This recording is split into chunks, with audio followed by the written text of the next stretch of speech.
அனைவருக்கும் வணக்கம். இது ஸ்டார் அகாடமியுடைய 185வது வாராந்திர ஜோதிட சிறப்புரை கூட்டம். இந்த வார சிறப்புரைக்கான தலைப்பு கேபி ஜோதிட முறையில் வழிகாட்டி உயர் கணித சார ஜோதிடம் அப்படிங்கிற தலைப்புல மதிப்பிற்குரிய நம்முடைய ஐயா திருச்சி ஆறுமுகம் ஐயா அவர்கள் இன்றைக்கு நம்முடைய சிறப்புரையாற்றிருக்கிறார்கள்.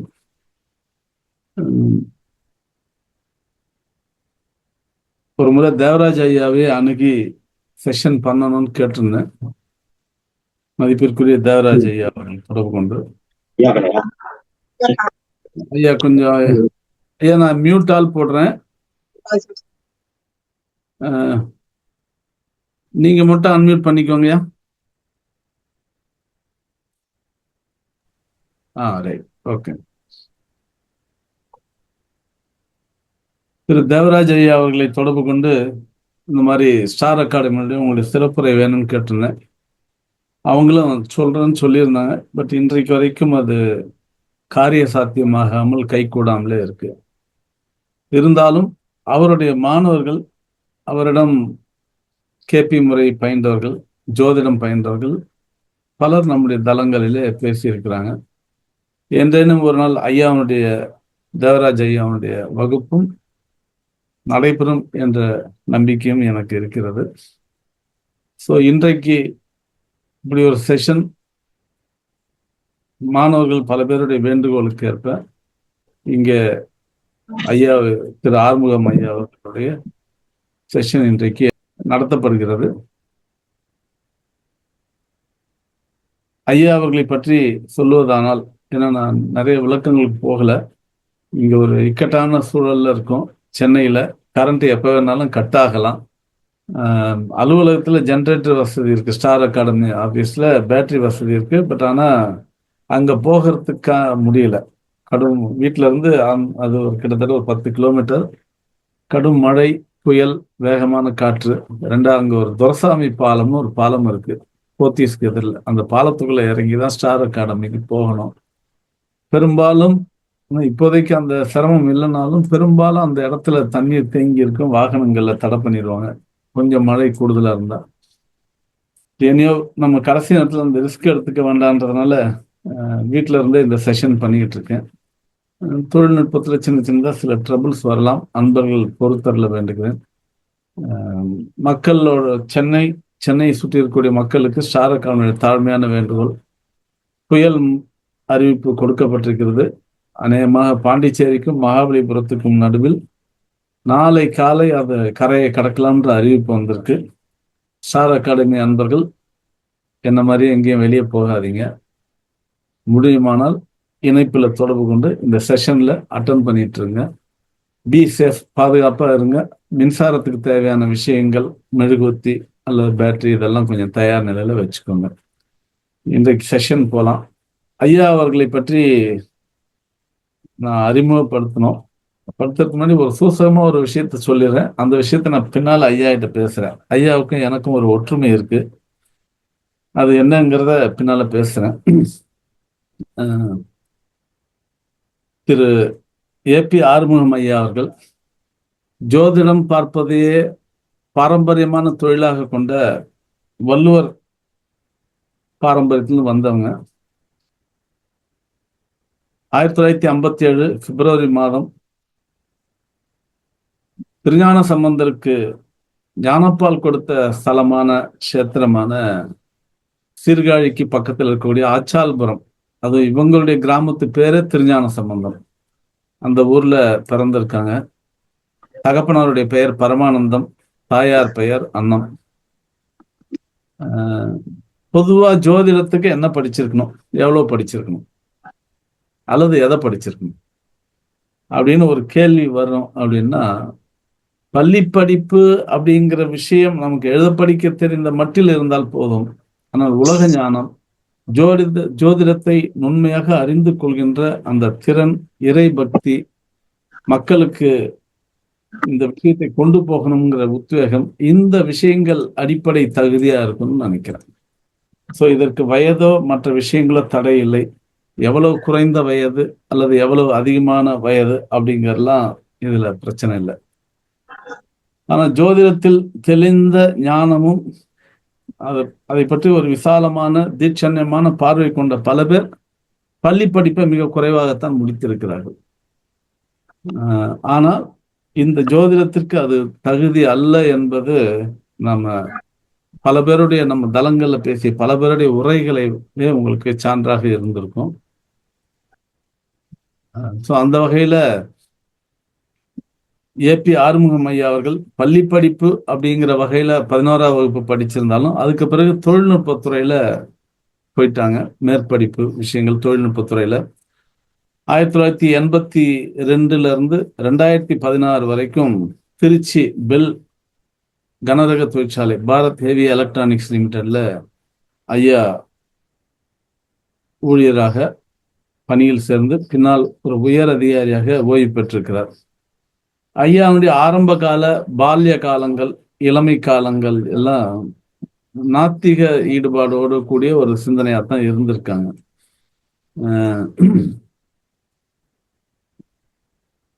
அவர்களுடைய பாரம்பரியத்தை சேர்ந்த பல பேர் ஜோதிடம் சம்பந்தப்பட்டிருந்தாலும் கூட ஐயா நாத்திக ஈடுபாடு இல்லாம தான் இருந்திருக்காங்க.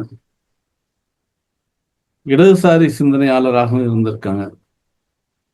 புரட்சிகர சித்தாந்தத்தில் இருந்ததுனாலே என்னவோ புரட்டாசியில திருமணம் பண்ணியிருக்காங்க. இதெல்லாம் ஐயாவை பற்றிய அவருடைய தனிப்பட்ட விஷயங்களுக்கான வகுப்பு விஷயங்கள்.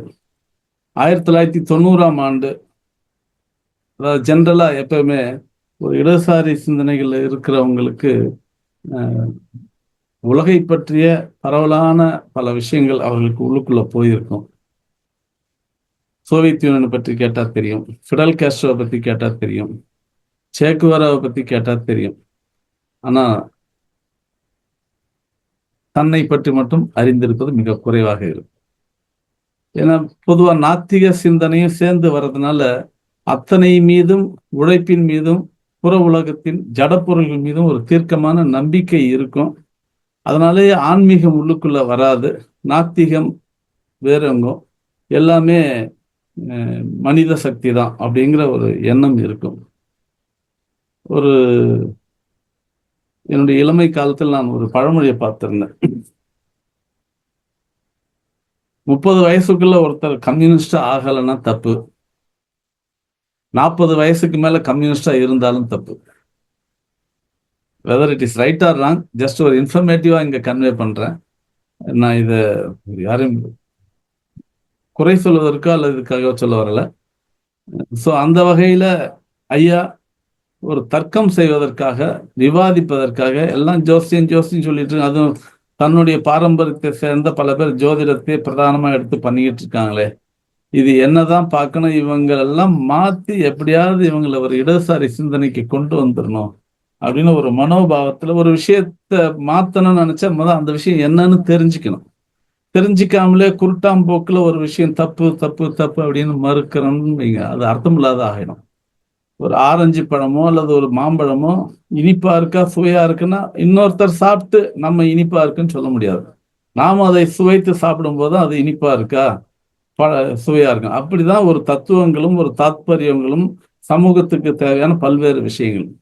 ஸோ அந்த வகையில ஐயா அந்த விஷயத்துல கொஞ்சம் யோசித்து இந்த ஜோதிடம் சம்பந்தமாக நாம் தர்க்கம் செய்து மாற்ற வேண்டும் என்றால் இந்த ஜோதிடம் என்னதான் நம்ம தெரிஞ்சுக்கணும் அப்படிங்கிற ஒரு மனோபாவத்துல இருந்ததுனால 1990 மதுரை காமராஜர் பல்கலைக்கழகத்துல ஜோதிடத்தை படிச்சிருக்காங்க.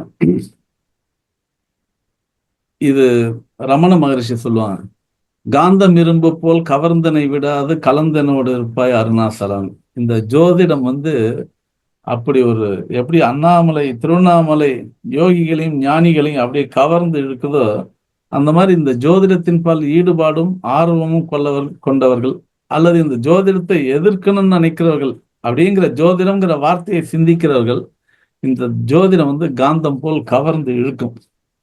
அது பாட்டுக்கு காந்தம் பார்த்தீங்கன்னா காந்தம் அமைதியா இருக்க மாதிரிதான் தெரியும்.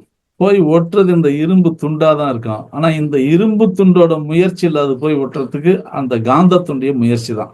ஆனா அது வெளியே தெரியாது. அப்படிதான் ஜோதிடம் தர்க்கத்துக்காக ஐயா ஜோதிட சம்பந்தமான ஆராய்ச்சிக்காக மதுரை காமராஜர் பல்கலைக்கழகத்துல அதை 1990களில் படிச்சிருந்தாலும் பின்னால் அந்த காந்தம் இவரையே இந்த இரும்பையும் காந்தமாக மாற்றிவிட்டது அப்படின்னு தான் சொல்லணும். ஸோ அந்த வகையில் ஜோதிடத்தை தொட்ட பிறகு இயல்பாகவே நம்ம மனசுக்குள்ள சில பரிணாம வளர்ச்சிகள் ஏற்படும். எல்லாமே மனித சக்தி தான் நினைச்சிருந்தோம், அதையும் மீறி ஒண்ணு ஏதோ தென்படுதே அப்படின்னு ஒரு எண்ணங்கள் அபிப்பிராயங்கள் நமக்குள்ள வேறுபடும். ஸோ அந்த வகையில் ஐயாவுக்கு ஜோதிடத்துக்குள் வந்த பிறகு ஆன்மீகமும் அவரை பிடித்துக் கொள்கிறது. ஸோ இப்படித்தான் ஜோதிடராக வந்திருக்காங்க. அப்புறம் பல பேருக்கு ஜோதிட பலன் சொல்ல ஆரம்பிச்சிருக்காங்க. 2016 அவர்கள் பெல்லில் இருந்து ஓய்வு பெறுவதற்கு முன்னால் வரைக்கும் ஜோதிடத்தை வருமானமாக ஏற்றுக்கொள்ளக்கூடாதுன்னு சொல்லி ஏன்னா வேலை பார்த்துட்டு இருக்காங்க, அங்கிருந்து வருமானம் வந்துட்டு இருக்கு. அது வரைக்கும் இலவசமா பார்த்துட்டு இருந்திருக்காங்க. ஓய்வு பெற்ற பிறகு ஜோதிடத்தை தொழிலாக எடுத்து ஐயா பண்ணிட்டு இருக்காங்க. ஐயாவுடைய குருநாதர் அப்படின்னு சொல்லணும்னா நான் ஏற்கனவே சொன்ன மாதிரி சென்னையில் இருக்கக்கூடிய மதிப்பிற்குரிய ஆஸ்ட்ரோ தேவராஜ்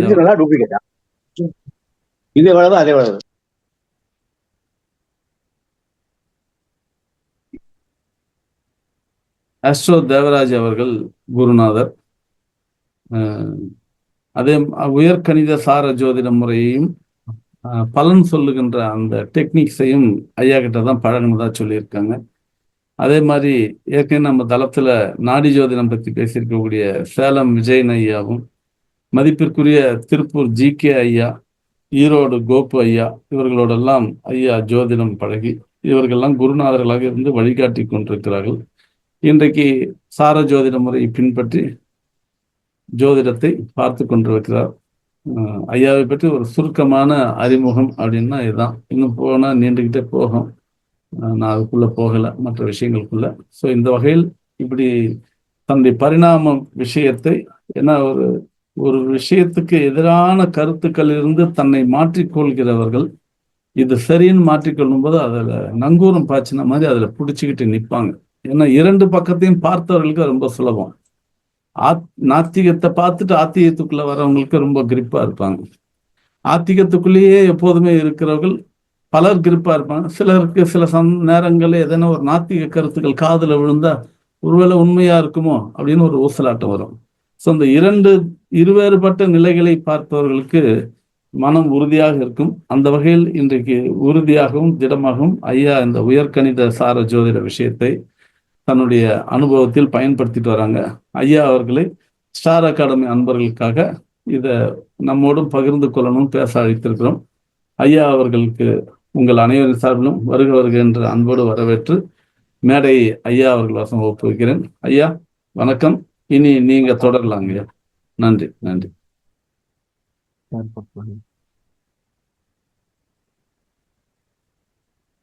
நீங்க கண்டினியூ பண்ணலாங்க. ஓகேங்க ஓகேங்க. முதல் கொஞ்ச நேரம் பேசிடுங்க, அப்புறம் வேணா ஷேர் பண்ணிக்கோங்க. ஓகேங்க ஓகேங்க. அனைவருக்கும் வணக்கம். சகல சக்தி வாய்ந்த இந்த பிரபஞ்சத்திற்கு வணக்கம். தாய் தந்தைக்கு என்னுடைய வணக்கம். இதுவரை நான் கடந்து வந்த பல்வேறு குருமார்கள் அனைவருக்கும் வணக்கம். இப்பொழுது இந்த பயணத்தில் ஜோதிட பயணத்தில் தொடர்ந்து பயணித்துக் கொண்டிருக்கிற உயர்கணித சாரஜோதிட ஆசிரியர் தேவராஜ ஐயா அவர்களுக்கு வணக்கம். மட்டும் இல்லாமல் ஐயா சீனிவாசன் சார் சீனிவாசன் அவர்களுக்கு வணக்கம். இது ஐயா ஸ்டார் அகாடமிங்கிற விஷயத்த ஒரு தளத்தை நிறுவி நிறுவனராக இருந்து சிறப்பா இந்த பணியை செஞ்சிட்டு இருக்காங்க. அதாவது இந்த ஹிஸ்டரியில இடம் பிடிக்கிறதுன்னு அந்த இடத்தை ஐயா அவர்கள் கண்டிப்பாக ஜோதிட உலகம் அவரை நிலை நிறுத்தும்ங்கிறதுல மாற்று கருத்தே இல்லை. ஏன்னா இது யாரும் செய்ய முடியாத வேலை. எனக்கு தெரியும். நான் ஐயா என்னை பத்தி இன்ட்ரோடியூஷன் சொல்லிட்டாங்க. நான் ரொம்ப அப்படிதான். அப்படி இருக்கும்போது ஒருவரை அனலைஸ் பண்ணும்போது பார்த்தீங்கன்னா கண்டிப்பாக அதுல நல்ல விஷயம் இருக்கும். அப்படி பார்க்கும்போது ஐயா எல்லாம் சீனிவாசன் ஐயா அவர்கள் ஸ்டார் அகாடமியினுடைய நிறுவனராக இருந்து பல்வேறு இடங்களில் இருந்து ஆசிரியர்களை, ஜோதிட ஆசிரியர்களை தருவித்து அவருடைய உண்மையான நிலையை மக்களுக்கு கொண்டு போய் சேர்த்துக்கிட்டு இருக்காங்க. இது கண்டிப்பா இந்த வேலை என்பது சரித்திரத்தில் இடம் பிடிக்கும். ஏன்னா இதுவரை யாரும் செய்யாத வேலை. அவரவர்கள் ஒரு தளத்தை உருவாக்கி அதில் பயணித்துக் கொண்டிருக்கும் பொழுது ஒட்டுமொத்தமாக ஜோதிட உலகத்திற்காக ஒரு தளத்தை உருவாக்கி அனைத்து ஜோதிடர்களையும் அதில் கொண்டு வந்து இணைத்து அந்த பயணத்தை சிறப்பாக பண்ணிட்டு இருக்காங்க. உலகம் உங்களை பாராட்டும், ஹிஸ்டரியில உங்கள் பெயர் இடம்பெறும் என்பதை சொல்லிக்கொண்டு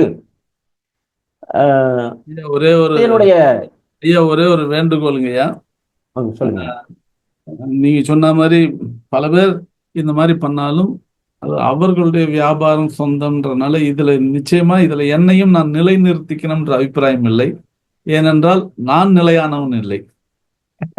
இந்த பிரபஞ்சம் மனிதனுக்கு கொடுத்திருக்கக்கூடிய காலம் இதெல்லாம் வரையறைக்குட்பட்டது. ஆனால் இதையும் தாண்டி ஸ்டார் அகாடமியுடைய பயன்கள், செயல்கள் நிலைநிறுத்தப்பட வேண்டும். அதனால இந்த ஸ்டார் அகாடமி என்றென்றும் நிலை நிற்கும்னு நீங்க வாழ்த்தணும்னு விரும்புறாங்க. கண்டிப்பாங்க ஐயா, கண்டிப்பாங்க. அதுக்கு ஒரு விதை போடுற ஒரு நண்பராக நீங்க இருந்திருக்கீங்க, அதை மறுக்க முடியாது இல்லையா?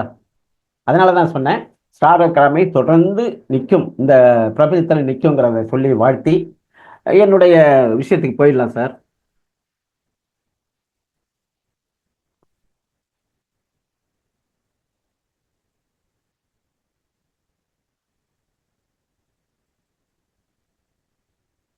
அனைவருக்கும் வணக்கம். திருவள்ளுவர் உலக அளவில் மக்களால் ஏற்றுக்கொள்ளப்பட்டியவர், நமது தமிழ் கவிஞர். அவருடைய இந்த ஜோதிடத்திற்கு அவருடைய ஒரு குரல் நமக்கு பயன்படுமாங்கிற மாதிரி என்னுடைய தேடுதல் இருந்தது. அப்போ பார்த்தீங்கன்னா இந்த குரல் என்ன ரொம்ப ஈர்த்துச்சு. இந்த குரல் என்ன சொல்லுது அப்படின்னு பார்த்தீங்கன்னா, வெள்ளத்தனைய இடும்பை அறிவுடையான் உள்ளத்தின் உள்ள கெடும். 622வது குரல் என்ன சொல்றாருன்னா, வெள்ளம் போல் துன்பம் வருகிற போது அதை முன்பே அறிந்து கொண்டால், நமது மனம் முன்பே அறிந்து கொண்டால், அறிவுடையவனாக இருந்தால் அத்துன்பத்தை இல்லாமல் செய்து விடுவான் அப்படின்னு சொல்லி குரல் சொல்லுது. அப்ப ஒரு துன்பம் வருதுங்கிறத முன்பே அறிந்து கொண்டால், முன்பே எப்படி அறிய முடியும்?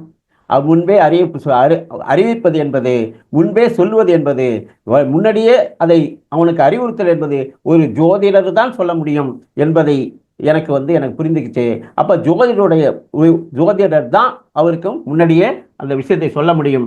அந்த குரல் எனக்கு பிடிச்சிருந்தது, அதனால இந்த குரலை நான் இந்த இடத்துல வச்சிருக்கேன்.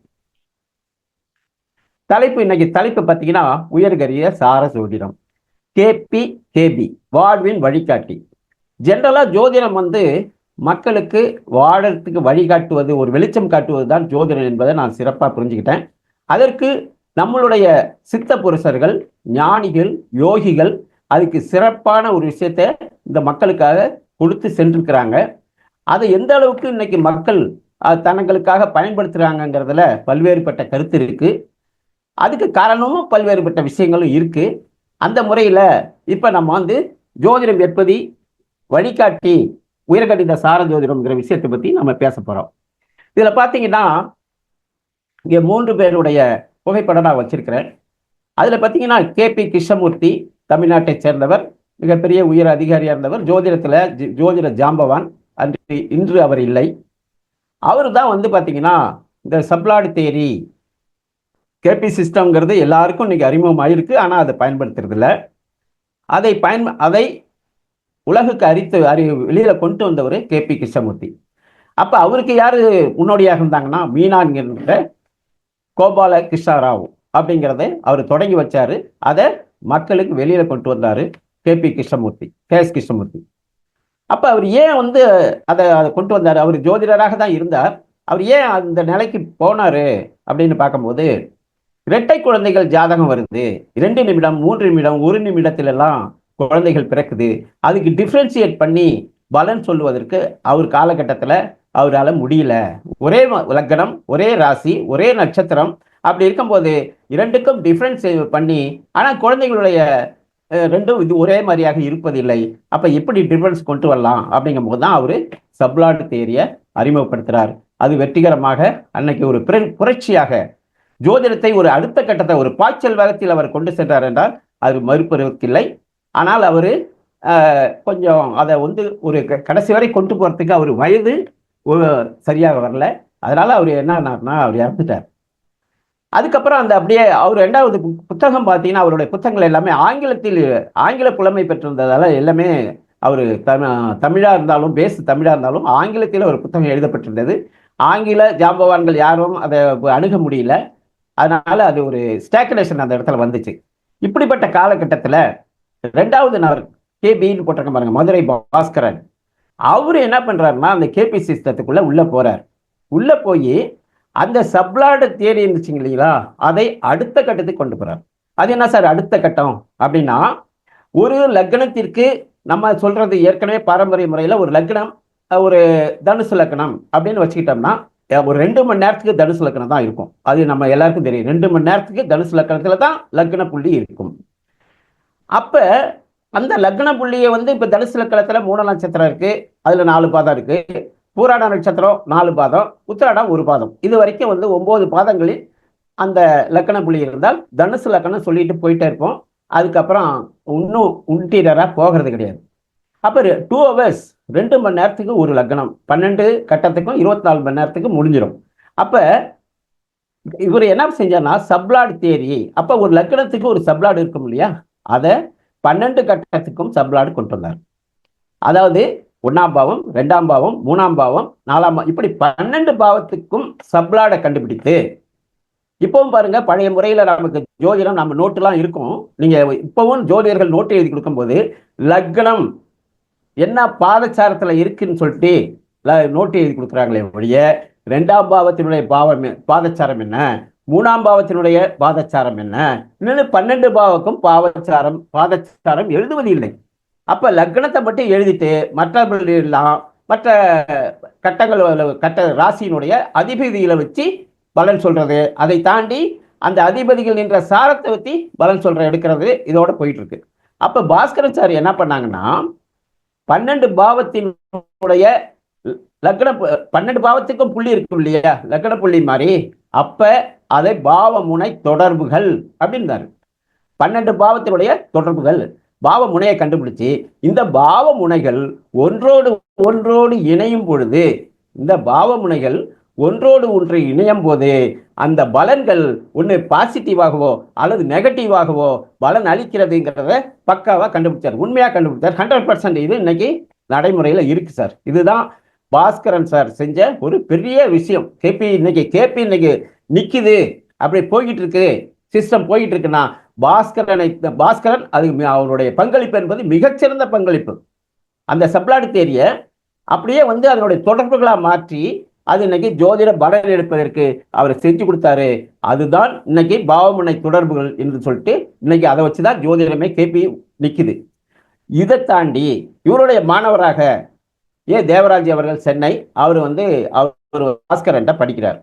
பாஸ்கரன்ட்ட படிச்சுட்டு வந்து அதை என்ன செய்யறாருன்னா இதை மக்களுக்கு சிறப்பாக கொண்டு போய் சேர்க்கிற விஷயத்தை வந்து ஒரு எளிமையான மனிதர் தேவராஜ் சார் சொன்னா ஒரு மிக எளிமையான நபர், பழகுவதற்கு ரொம்ப இனிமையானவர்.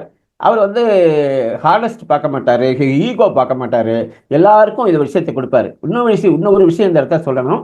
எல்லாரும் இன்னைக்கு ஜோதிடத்தை எந்த அளவுக்கு சம்பாதிக்கலான்ற முடிவில் இருக்கும் பொழுது தேவராஜ் சார் என்ன பண்ணாங்கன்னா, தான் காசு வாங்கிட்டு கிளாஸ் எடுக்கிறாங்க இல்லைங்களா, பணம் கட்டி படிக்கிறோம் இல்லையா, அந்த பதிவை அப்படியே ரெக்கார்ட் பண்ணி அப்படியே ஒரு பாயிண்ட்டை கூட டெலீட் பண்ணாம 100% அப்படியே வந்து பதிவேற்றம் செஞ்சிருக்காரு யூடியூப்ல. நீங்க போய் பார்க்க அஸ்ட்ரோ தேவராஜன்னு அடிச்சிங்கன்னா அவருடைய ஒரு 2015 போட்ட பதிவும் இருக்கு. அதுக்கப்புறம் கோயம்புத்தூர்ல அட்வான்ஸா போட்ட பதிவும் இருக்கு. பாண்டிச்சேரியில அவர் நடத்தின வகுப்பும் அப்படியே இருக்கு. அதுக்கு வந்து எதுவும் இல்லை, நீங்க ஓப்பனா அஸ்ட்ரோ தேவராஜன் பத்தி அவர் ஒரு கிளாஸ் அட்டன் பண்ணலாம். நீங்க நேரடியா போய் வகுப்பு அட்டன் பண்றது பணம் கட்டி படிக்கிற அதே கிளாஸ் அப்படியே யூடியூப்ல இருக்கு. அதையும் அப்படிப்பட்ட செய்யணும்னா அதுக்கு பெரிய என்னங்க ஒரு சிந்தனை வேணும், ஒரு தர்ம சிந்தனை வேணும். சரி நம்ம இவ்வளவும் நம்ம சொல்லிட்டோம்னா நம்மகிட்ட யாரு கிளாஸுக்கு படிக்க வருவா, அதெல்லாம் நினைக்கல. அவரு படிக்கட்டும், வருவாங்க, நமக்கு வரவங்கண்டி வருவாங்க. அப்படிதான் நான் பார்த்தேன், அவர் யூடியூப்ல அப்படிதான் பார்த்தேன், அவர் எனக்கு ரொம்ப பிடிச்சிருந்தது. அந்த அப்ப அவர்கிட்ட போய் படித்தேன். இப்படி வந்து இதுதான் சார் பேஸ். அடுத்தது பார்த்தீங்கன்னா, இப்போ நேராக விஷயத்துக்கு வந்துடும்.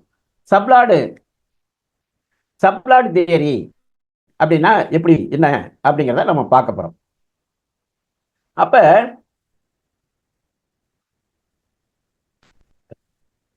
இப்போ வந்து பார்த்தீங்கன்னா, பாரம்பரிய முறை பாரம்பரிய முறைக்கும் சப்ளாடு தியரிக்கும் பெரிய வித்தியாசம்லாம் இல்லைங்க. இப்ப என்னன்னா, ஒரு பயம் இருக்கு நம்ம மக்கள்கிட்ட, ஜோதிடர்கள்ட்ட. சப்ளாடு தியரினா அது ஏதோ, அது வேற ஏதோ கிட்டே நெருங்கி வரமாட்டாங்க. எல்லாருமே பயப்படுறாங்க சப்ளாடு தியரி கண்டு. சப்ளாடு தியரிங்கிறது வெரி ஈஸி, ரொம்ப எளிமை. நீங்க பயப்படுறதுக்கு ஒண்ணுமே இல்லை. ஏன்னு கேட்டீங்கன்னா, பாரம்பரிய முறையில அப்படியே 100% பாரம்பரிய முறை தான் சப்ளாடு தியரி கேபி, வேற ஒண்ணுமே கிடையாது. இங்க என்ன செஞ்சாங்கன்னா, பாரம்பரிய முறையில பாதம் குறிச்சோம், பாதம் பிரிச்சோம் இல்லையா? ஒரு நட்சத்திரத்தை 4 பாதமாக நம்ம பாரம்பரியத்துல பிரிச்சோம். அப்ப 27 நட்சத்திரத்துக்கும் 108 பாதம். அந்த 108 பாதம் 12 கட்டங்களில் அடைப்பதற்கு ஒரு கட்டத்திற்கு ஒரு ராசிக்கு 9 பாதங்கிற முறையில 12 9 108 பிரிச்சு அடைச்சி முடிச்சாச்சு வேலையை. அப்ப அதுல கிரகங்கள் பயணம் பண்ணும்போது 1ஆம் பாவம் 2ஆம் பாவம் 3ஆம் 4ஆம் எதில் பயணம் பண்ணுகிறது கிரகங்கள் அப்படின்னு சொல்லிதான் பாரம்பரியம் நம்ம பார்த்தோம். இததான் இதே சிஸ்டம் தான் அவர் கேபியில் அவர் என்ன செஞ்சார்னா, ஒரு நட்சத்திரத்தை 4 பாகமாக பிரிப்பதற்கு பதிலாக, வேற எதுக்கும் அந்த 4 பாகமா பிரிச்சேன்னா நான் கேள்வி கேட்பேன் சில நேரத்துல. எல்லாரையும் வந்து கேட்பேன் நான், இந்த நட்சத்திரத்தை 4ஆ பிரிச்சாங்களா, ஏன் பிரிச்சாங்க, என்ன லாஜிக்னு கேட்பேன். அதுக்கு யார்கிட்டையும் பதில் இல்லை.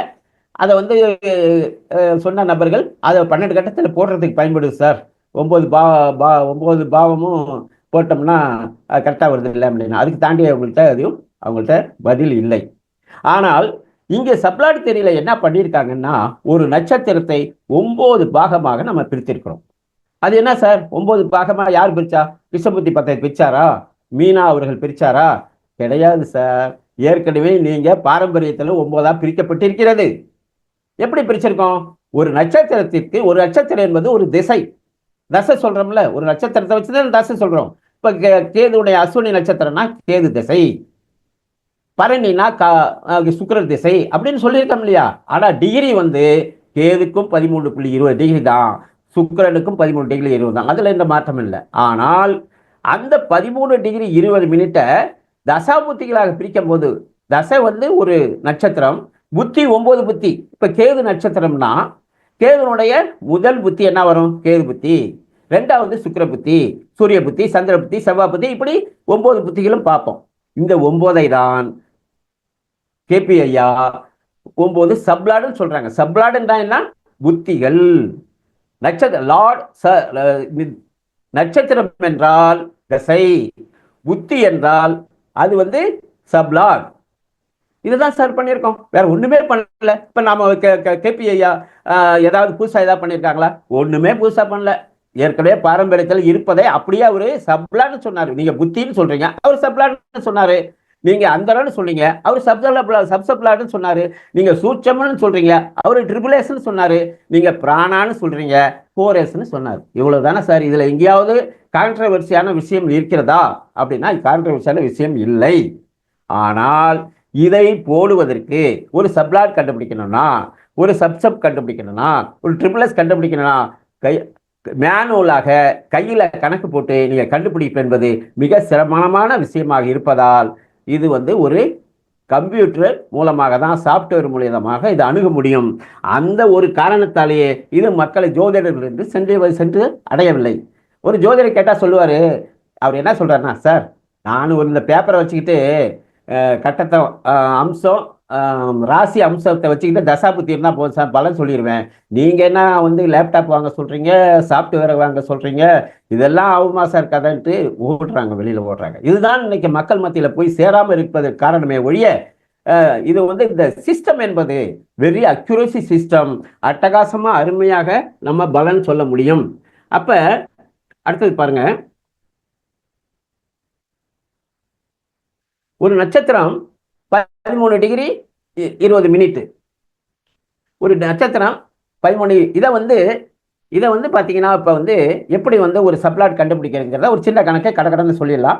13 டிகிரி 20 மினிட்டை இப்போ எல்லாத்தையும் மினிட்டாக மாற்றுவோம். அப்போ 13 டிகிரி இன்ட்டு 60 போட்டிங்கன்னா 780 மினிட் ப்ளஸ் ஒரு 20 மினிட் 800 மினிட். மொத்தம் ஒரு நட்சத்திரம் என்பது 13 டிகிரி 20 மினிட் 20 அதாவது 13 டிகிரி 20 மினிட், அது டோட்டலாக மினிட் ஆகினா 800 மினிட். அப்போ ஒரு நட்சத்திரத்தில் 9 புத்திகள் உள்ளன. இதில் யாருக்கும் சந்தேகம் இருக்காது. இந்த 9 புத்திகளை தான் கேட்ப சப்ளாடு என நம்ம சொல்றோம். இப்ப இதை சொல்லிட்டேன். சப்ளாடு, சப்ளாடு, புத்தி, அந்தரம், சூட்சமம், பிராணா இப்படிதான் பிரிக்கப்பட்டிருக்கு. அடுத்தது பாத்தீங்கன்னா இந்த 13 டிகிரி 20 மினிட் 800 மினிட் இல்ல, இதை செகண்டா திரும்ப மாத்துவோம். அப்பதான் வந்து எல்லாத்துக்கும் பிரிக்கிறதுக்கு நமக்கு ஏதுவாக இருக்கும். அப்ப அதையும் 60 பிரிக்குன்னா 48,000 செகண்ட் வருது. இதை 3 தசைவரலும் 160ஆல நீங்க வகுத்தீங்கன்னா ஒரு வருஷத்துக்கு 400 செகண்ட்.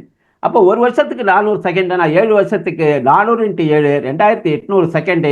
இதை மினிட்டாக மாற்றினா 60ஆல் வகுத்தீங்கன்னு பார்த்தீங்கன்னா 46 மினிட் 40 செகண்ட். ஒரு டிகிரிக்கு கம்மியாக தான் கேதுவனுடைய அளவு. டிகிரி எவ்வளவு வருதுன்னா ஒரு டிகிரிக்கு கம்மியாக, அரை டிகிரிக்கு இன்னும் கம்மியாக 3/4 டிகிரின்னு வரலாம். 46 மினிட் 40 செகண்ட். இதுதான் சார் வந்து கேதுவோடது. அது மாதிரி அடுத்தது ஒன்று பார்க்கலாம். சுக்கிரனுக்கு பார்க்கணும்னா சுக்கிர தசை 20 வருஷம், 400 × 20 8000. அதை டிவைட் பண்ண 60ஆல் எட்டினா 2 டிகிரி 13 மினிட் 20 வருடம் 20 மினிட் வரும். அப்ப சுக்கிரனுக்கு பார்த்தாச்சு. இது மாதிரி சூரியனுக்கு நீங்க கடன்னு போடலாம் இல்லையா? இங்க சார்ட் கொடுத்துட்டேன். கேதுக்கு எவ்வளவு, சுக்கிரனுக்கு எவ்வளவு, சூரியனுக்கு எவ்வளவு, சந்திரனுக்கு எவ்வளவுன்னு நான் கணக்கு போட்டு உங்களுக்கு ஒரு சார்ட்டு, ஒரு டேபிள் கொடுத்துருக்கேன். இது மாறாது, எப்பயுமே இது மாறாது. இது அப்படியே வரும். நீங்க பாருங்க, 9 கிரகத்தினுடைய மொத்தம் 13 டிகிரி 20 மினிட் வந்துடுச்சா? இதுதான் சார் கணக்கு. இதை அப்படியே வச்சுங்க. இதுதான் உங்களுக்கு நாளைக்கு லக்னம் கால்குலேட் பண்ணவோ, 2ஆம் பாவம் கால்குலேட் பண்ணவோ, ஒரு டிகிரியை கொண்டு போய் ஒரு கிரகத்தினுடைய டிகிரி இந்த எத்தனை டிகிரியில் நிற்கிது, அதனுடைய எந்த பாதத்தில் இருக்கு அப்படின்னு சப்ளாட் கண்டுபிடிக்கிறதுக்கோ இந்த சார்ட் பயன்படும். அடுத்தது பாருங்க, ஒரு ஜாதகம் போட்டிருக்கேன். எக்ஸாம்பிள் ஜாதகம் ஒன்று போட்டிருக்கேன். இதில் பாருங்க, 1ஆம் பாவம் இந்த இடத்துல இருக்குது. அது வந்து 1ஆம் பாவம் புள்ளி எங்கே விழுந்திருக்குன்னா 6 டிகிரி 17 மினிட் 51 வினாடியில் அது விழுந்திருக்கிறது. அப்போ பார்த்தீங்கன்னா சப்ளாட் என்ன வரும்? இங்கே பாருங்க, லக்ன புள்ளி 6 டிகிரி 17 மினிட் 51 செகண்டில் ஒரு லக்கலை புள்ளி விழுந்திருக்கு. எக்ஸாம்பிளுக்கு போட்டிருக்கேன் இது. இதை பாருங்க, இப்போ இது எங்கே வருது? தனுசு லக்கணம், கேதுவின் நட்சத்திரம் மூலத்தில் தொடங்குகிறது. அப்ப 6 டிகிரி 17 மினிட்னா அப்ப 2ஆம் பாதத்தில் இருக்குன்னா நம்ம பார்த்த உடனே நம்ம பாரம்பரிய ஜோதி சொல்லுவாங்க. ஏன்னா 3.20 ஒரு பாதம், 6.40 வரைக்குமே 2 பாதம், 6.17 இருக்குது. அப்ப லக்கண புள்ளி கேதுவனுடைய மூலத்தில் 2ஆம் பாதத்தில் உள்ளதுன்னு நம்ம பார்த்த உடனே சொல்லிடலாம். இப்ப சப்ளாட் கண்டுபிடிக்கணும். சப்ளாட் எப்படி கண்டுபிடிக்கிறது? செவ்வாய் பாருங்க, கேது நம்ம முன்னாடி பக்கத்தில் கொடுத்துருக்கோம். கேது வந்து 46 40, சுக்கிரன் 2 டிகிரி 13 20, சூரியன் 0 டிகிரி 40 மினிட் 40 மினிட், சந்திரன் 1 டிகிரி 6 மினிட் 40 செகண்ட், செவ்வாய் இது வரைக்கும் கொடுத்தாச்சு. அப்ப இது வரைக்கும் பாத்தீங்கன்னா எவ்வளவு வருது? இது வரைக்கும் பாத்தீங்கன்னா 5:33 டிகிரி வருது. நம்ம லக்ன புள்ளி எங்க விழுந்திருக்கு? 6 டிகிரி 17 மினிட்ல வந்தது. அப்ப அடுத்தது ராகுவின் புள்ளி நம்ம போடணும். அப்ப ராகுவினுடைய புள்ளி எவ்வளவு? ராகுவுடைய நட்சத்திரம் எவ்வளவு? ராகு வந்து 2 டிகிரி சார். ராகு வந்து 2 டிகிரி. ராகுடைய அளவு வந்து 2 டிகிரி. அப்ப பாத்தீங்கன்னா இதுல வந்து ராகுவை கூட்டினீங்கன்னா 7 டிகிரி 33 வரைக்கும், 7 டிகிரி 33 மினிட் 20 வரை ராகு. அப்ப நம்ம லக்னம் எங்க விழுந்திருக்கு? 6 டிகிரி 17 மினிட்ல விழுந்திருக்கு. அப்ப லக்ன சப்ளாட் ராகு அப்படின்னு நம்ம ஃபைனல் பண்ணியாச்சு. லக்ன சப்ளாட் எங்க இருக்கு? ராகு. ஆனா நம்ம என்ன சொல்லுவோம்? கேதுவுடைய சாரம் வாங்கியிருக்கு லக்னம் அப்படின்னு நம்ம பேசுவோம். ஆனால் அது ராகுடைய சப்ளாடாக வந்திருக்கிறதுங்கிறது தான் நம்ம உண்மை, துல்லியமா. இதான் சார் சப்ளாடு. இது என்ன பெரிய விஷயம்? இதை வந்து கையாலேயே கால்குலேட் பண்ணலாம். கால்குலேட் இருந்தா ரொம்ப நல்லது, சிஸ்டம் இருந்தா. இப்போ வந்து இப்ப ராகு வந்து நட்சத்திர சப்ளாடு. அடுத்தது என்ன போகணும்னா, ராகு எதன் சாரத்தில் நிற்கிறதுன்னு நம்ம பார்க்கணும். ராகுனுடைய சாரம் எது? அப்படி ராகு ஒண்ணுங்க நிற்குதுன்னா விருச்சிகத்துல 7 டிகிரி 47 மினிட்ல இருக்குது. அது வந்து விசாகத்தினுடைய 4ஆம் பாதத்தில் இருக்கிறது அப்படின்னு நம்ம எடுத்துக்கலாம். விசாகத்தினுடைய 4ஆம் பாதத்தில் ராகு இருக்குது. அப்ப ராகு என்ற நட்சத்திரம் குரு வந்து குருசாரம் ராகு குருசாரம் வாங்கியிருக்கு. ரைட்டுங்களா? அதை போட்டுக்குவோம். அப்ப குருவுடைய உபநட்சத்திரம் கண்டுபிடிக்கணும். குருவுடைய உபநட்சத்திரம் எங்க இருக்குன்னா கன்னியில 4ஆம் பாகத்துல விழுந்திருக்கு. அப்ப இங்க வந்து லக்ன புள்ளி வந்து பாத்தீங்கன்னா, லக்ன புள்ளி அங்க ஸ்டார்ட் ஆகுறது வந்து பாத்தீங்கன்னா, லக்ன புள்ளி வந்து கன்னி வந்து 10ஆம் பாவம் அந்த லக்னத்துக்கு கன்னி வந்து 11 டிகிரி 40 மினிட் 36 செகண்ட்ல 10ஆம் பாவத்தினுடைய புள்ளி இருப்பதால் குரு வந்து அதற்கு 7 டிகிரி 45 மினிட்ல இருக்கிறதால குரு 9ஆம் பாவத்தில் இருப்பதாக கையில் வைத்துக் கொண்டு இருப்பதாக நம்ம கணக்கிட வேண்டும். அதை தான் வந்து நம்ம இந்த இடத்துல கொண்டு வந்திருக்கிறோம். குரு வந்து 9வது நட்சத்திரம் அப்படி போட்டிருக்க. குரு கையில 9 வச்சிருக்குது. குரு வந்து கையில 9 வச்சிருக்குது. 4ஆம் பாதத்துல வச்சிருக்கு, உத்திரம் 4ஆம் பாதத்துல. அப்ப குருவின் உப நட்சத்திரம் கண்டுபிடிக்கும் போது அதே மாதிரி கண்டுபிடிச்சுனா குருவின் உப நட்சத்திரம் ராகுவாகவே வந்து விடுகிறது. அப்ப ராகு 1ஆம் பாவத்துக்கும் 3ஆம் பாவத்துக்கும் சப்ளாடு. அப்ப தொடர்புங்கும் போது லக்ன தொடர்பு ராகு 1 3 மூலபாவம். இது மூலபாவம்னு சொல்லுவோம். 1 வச்சிருக்கு. ராகு நின்ற நட்சத்திரம் குரு 9 கையில வச்சிருக்குது. உப நட்சத்திரம் ராகு திரும்ப 1 3. லக்ன தொடர்பு என்பது 1 3 9. இவ்வளவுதான் சார், ஒரு பாவத்தை கண்டுபிடிச்சாச்சு. இது போல நாம் 12 பாவங்களுக்கும் தொடர்புகள் எடுக்க வேண்டும். இவ்வளவுதான் சார் விஷயம். இது 12 பாவத்துக்கும் தொடர்பு எடுக்கணும். அதே மாதிரி 9 கிரகங்களுக்கும் தொடர்பு எடுக்கணும். நின்ற நட்சத்திரம், ஒரு கிரகம் நின்ற நட்சத்திரம் உப நட்சத்திரம், ஒரு கிரகம் நின்ற நட்சத்திரம் உப நட்சத்திரம், இது மாதிரி எல்லாத்தையும் எடுக்கணும். இதெல்லாம் கணக்கு போட்டு எடுக்கிறது என்பது ஒரு பிஎஸ்சி எம்எஸ்சி மேக்ஸ் முடிச்சவங்களே ஒரு 3 மணி நேரம் 4 மணி நேரம் கணக்கு போட்டாதான் இதை செய்ய முடியும். அப்ப நம்ம என்ன பண்றோம், இதுதான் சாத்தியமில்லை, சாஃப்ட்வேர் இருந்தா பரவாயில்ல அப்படின்னு சொல்லிட்டு தான் நம்ம சாஃப்ட்வேர் நம்ம போயிடுறோம். இப்ப சாஃப்ட்வேர்ல ஈஸியா வந்துடும். ரைட்டுங்களா? சரி, இப்ப ஒரு அவுட்லைன் சொல்லியாச்சு சார். ஒரு 2 மணி நேரம் வகுப்பு, அது அரை மணி நேரம் வந்து கேள்வி பதிலாக மாறும்போது ஒரு 1.5 மணி நேரத்தில் நம்ம பேசி ஆகணும். இப்போ ஒரு அவுட்லைன் தான் சொல்கிறேன். இதை நீங்கள் ஒரு தொட்டு காமிக்கிறேன், இதை புரிஞ்சுக்கங்க. நம்ம பிரீஃபாக நம்ம பேசலாம்.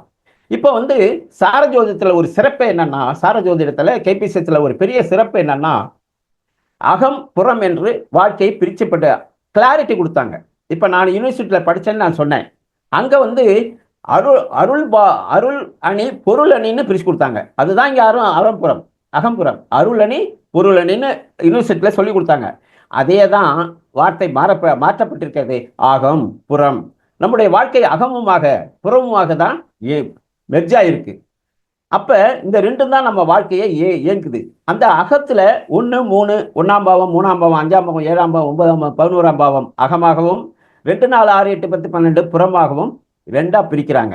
அடுத்தது எப்படி பிரிக்கிறாங்கன்னா, அகத்திய 2 ஒரு 3 3 6ஆ பிரிக்கிறாங்க. அகம் என்பது தர்ம திரிகோணம். 1 5 9 நமக்கு தெரியும். தர்ம திரிகோணம், காம திரிகோணம் 3 7 11. அகத்தை 2ஆ பிரிச்சாச்சு.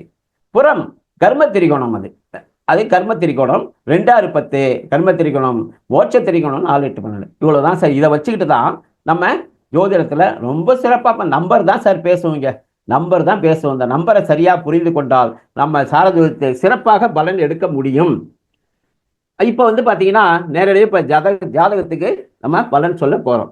ஜாதகத்தை அகம் வலுத்த ஜாதகம்.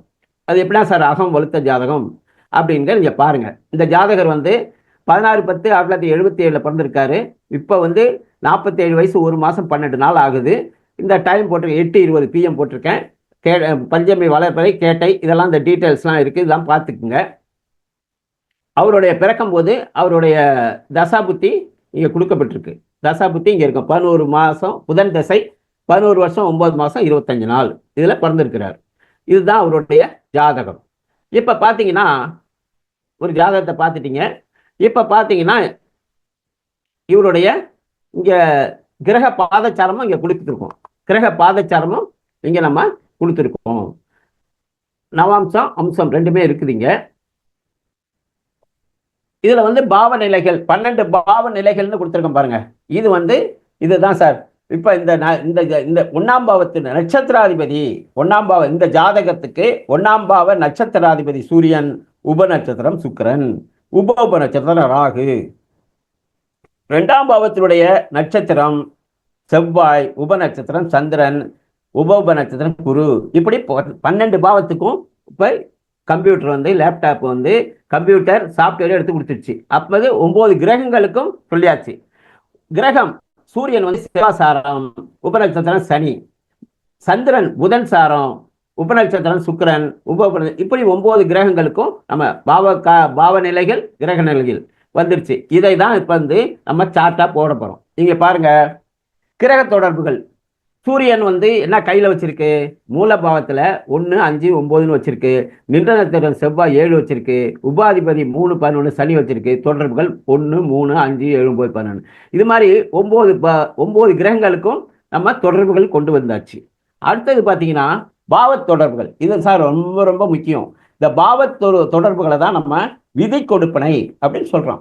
ஒரு மனிதன் பிறக்கிறான்னா வாங்கி வந்த வரம் அப்படின்னு நம்ம சொல்லுவாங்க. ஜென்ரலா அவன் வாங்கி வந்த வரம் யா அப்படின்னு சொல்றாங்களே, இதுதான் சார் அந்த விதி. அவன் வாங்கி வந்த வரம் இதுதான். இதை தான் அவனோட வாழ்க்கைக்கு கிடைக்க வேண்டிய விஷயம். இதை எப்படி சொல்லலாம்னா, ஒரு மாடை வந்து ஒரு 100 அடி கயிறுல கட்டி போட்டாச்சுன்னா, அது ஒரு முளைக்குச்சி அடிச்சு கட்டி போட்டீங்கன்னா அது எங்க வரைக்கும் சுத்தும்? 100 அடிக்குள்ளதான் சுத்தி மேய முடியும். அதே மாதிரி இதை தாண்டி வாழ்க்கையில் அவர் எதையும் செய்ய முடியாது. அப்ப இதுதான் வாங்கி வந்தவரம், இதுதான் விதி கொடுப்பனை. அப்ப அடுத்தது பாத்தீங்கன்னா மதி கொடுப்பனை. இது வந்து கிரகங்கள் தான் மதி கொடுப்பனை. இந்த மதி கொடுப்பனை அப்படின்னா என்னன்னா, இந்த விதி கொடுப்பனையை எப்ப அதை அனுபவிப்பார் அப்படிங்கிறதான். அது தசாபுத்தி காலங்களில் எந்த தசை நடக்குதோ அந்த காலங்களில் அதை அனுபவிப்பாருங்கிறது தான் மதி கொடுப்பனை. அது சந்திரனை வச்சு நம்ம தசாபுத்தி ஸ்டார்ட் பண்ணும்போது என்ன ஜென்ம நட்சத்திரம் என்னவோ அதுல நம்ம தசை ஸ்டார்ட் ஆகும். அடுத்தடுத்து தசை மாறிக்கிட்டே இருக்கும். அப்ப மதி என்ற தசாபுத்திக்கு இதான் தொடர்பு. இதை ரெண்டுமே வச்சுதான் நம்மளுடைய அவருக்கு பலன்களை நம்ம கணிச்சு சொல்ல போறோம். இப்ப பாருங்க, இதுல பாத்தீங்கன்னா இவர லக்ன தொடர்பு சார். இந்த லக்ன தொடர்பு ஒரு ஜாதகத்துக்கு பிரீஃபா பேசிட்டோம்னா அடுத்தடுத்த ஜாதகத்துக்கு வந்து நம்ம ஈஸியா நம்ம பலன் போயிடலாம். இப்ப இந்த ஜாதகத்தை ஃபர்ஸ்ட் ஜாதகம் இதை கொஞ்சம் பிரீஃபா நம்ம பேசிடுவோம். இப்ப லக்ன சப்ளாட் சுக்கிரன், 7ஆம் இடத்துக்கு சப்ளாடும் சுக்கிரன், 1, 7ன்னு அங்க போட்டிருக்கு. லக்ன சப்ளாட் சுக்கிரன், அது கையில வச்சிருக்கிறது 1, 7. அப்ப 1ஆம் பாவத்துக்கும் 7ஆம் பாவத்துக்கும் சுக்கிரன் சப்ளாட்.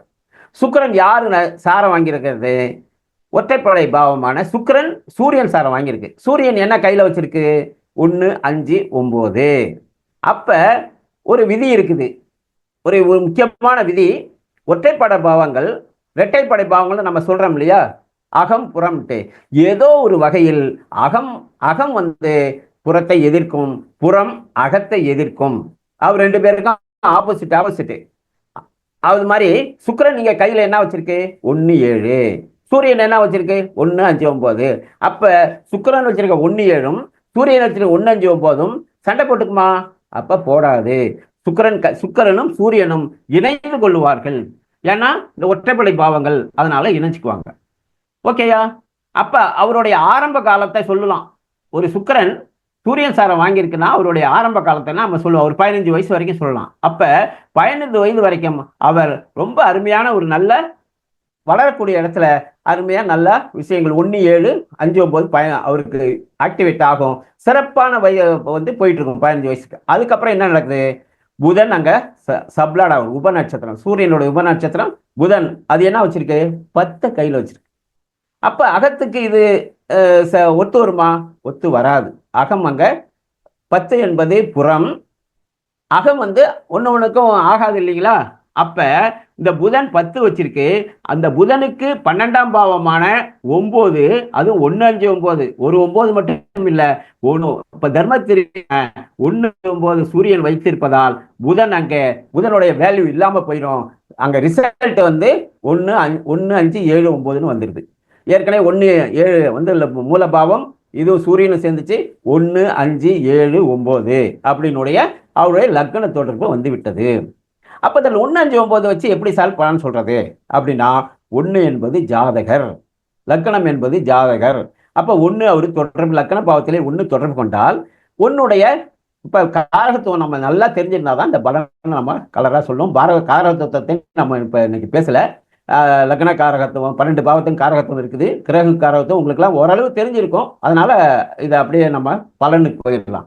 இப்ப லக்ன பாவம் 1ஐ தொடர்பு கொடுத்தால் அவர் ஆளுமைத்தன்மை உடையவர். அவர் சுய கௌரவம் பார்ப்பாருங்க. சுய கௌரவமாக இருக்கணும்னு நினைப்பாரு. இந்த 1ங்கிறது எந்த இடத்துலையும் தன்னுடைய கௌரவத்தை அவர் விட்டு கொடுக்க மாட்டார், கீழே இறங்க மாட்டார் சார். 1ன்னா சுய கௌரவம்னு எடுத்துங்க. அதை விட்டு கீழே இறங்கி எதுவும் செய்ய மாட்டார். சில பேர் இறங்குவாங்க இல்லையா, சில பேர் வந்து சரி சார் அதனால கொஞ்சம் அட்ஜஸ்ட் பண்ணி போய்க்கலாம், நமக்கு சம்பளம் கொடுக்குறாங்க, காசு வருது, கொஞ்சம் இறங்கி அப்படிலாம் இவர் இறங்க மாட்டார். அப்ப ஒண்ணுக்கு 5. 5 என்பது மற்றவர்களுக்கிடம் அன்பு செலுத்துவது அப்படின்னு. நம்ம 5ங்கிறது காதல் இருக்குது, கலைகள் இருக்குது, மற்றவர்களோடு இணைந்து கொள்வது இருக்குது. யாரையும் வந்து இவர் வெறுத்து ஒதுக்க மாட்டார். 5ங்கிறது எல்லாரையும் அரவணைச்சு போறது. அப்ப 5 லக்ன பாவத்தில் இருந்தா இருக்குது, எல்லாரும் அரவணைத்து செல்வார், எல்லாருமே அன்பு செலுத்துவார் அப்படின்னு நம்ம இந்த பலன் எடுத்துக்கலாம். அதே போல இந்த இடத்துல ஒரு விஷயம் சொல்லணும். 6ஆம் பாவம்ங்கிறது நோய் அப்படிங்கிற ஒரு விஷயம் நம்ம சொல்லுவோம். 6ஆம் பாவம் ரோண ரோக சத்துரு அப்படிங்கிற விஷயத்தை சொல்லுவோம். அந்த 6ஆம் பாவத்திற்கு 5ஆம் பாவம் 12ஆம் பாவமாக இருப்பதால் இவருக்கு நோய் வருமானா நோய் வராது சார். நோய் வராமல் தடுப்போம். லக்ன பாவமே நோயை எதிர்க்குது. அதனால இவருக்கு அவ்வளவு ஈஸியாக நோய் வராது அப்படிங்கிற விஷயத்த நம்ம சொல்லலாம். ஏன்னா லக்ன பாவத்தில் ஒரு கிரகம் தொடர்பு என்ன தொடர்புதோ அது வந்து மிக சிறந்த பலனை செய்யும். ஏன்னா என்சான் உடம்புக்கு சிரசை பிரதானம். அந்த லக்ன பாவத்தில் என்ன தொடர்புதோ அது சிறப்பாக செயல்படும்ங்கிறது தான் நம்ம ரூல்.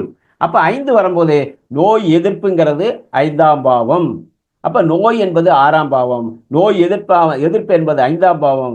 லக்னத்தை தொடர்பு கொள்வதால் அவருக்கு நோய் அண்டாதுங்கிற விஷயத்தை அடிச்சு சொல்லவும். ரைட்டு. 1ஆம் பாவம் 5ஆம் பாவம் சொல்லி 7ஆம் பாவம். 7ஆம் பாவம் என்பது உங்களுக்கு தெரியும். 7ஆம் பாவம் தான் கலஸ்திர ஸ்தானம் அப்படின்னு சொல்வது. அப்ப கலஸ்திரம்ங்கிற விஷயத்தை வந்து லக்னத்துல வந்துச்சுன்னா அவர் சிறப்பான மனைவி அமைந்து அவரோட ரொம்ப அட்டாச்மெண்டா இருப்பார். லைஃப் ஃபுல்லா அந்த 7 அங்க இருக்க போகுது. அப்ப அதே மாதிரி 7ஆம் பாவம்ங்கிறது இந்த சமூகம். சமூகத்துல எல்லாரோடையும் ஒரு அரவணைப்பா இருப்பாரு. நண்பர்கள் நிறைய நண்பர்களை அவருக்கு வச்சிருப்பாரு. யாரையும் அவர் வெறுத்து ஒதுக்க மாட்டார் சார். எல்லாரையும் அரவணைச்சு வைக்கிற ஒரு குணம் இந்த லக்ன பாவத்தில் இருக்கிறது. 7னுடைய பாவம் அது.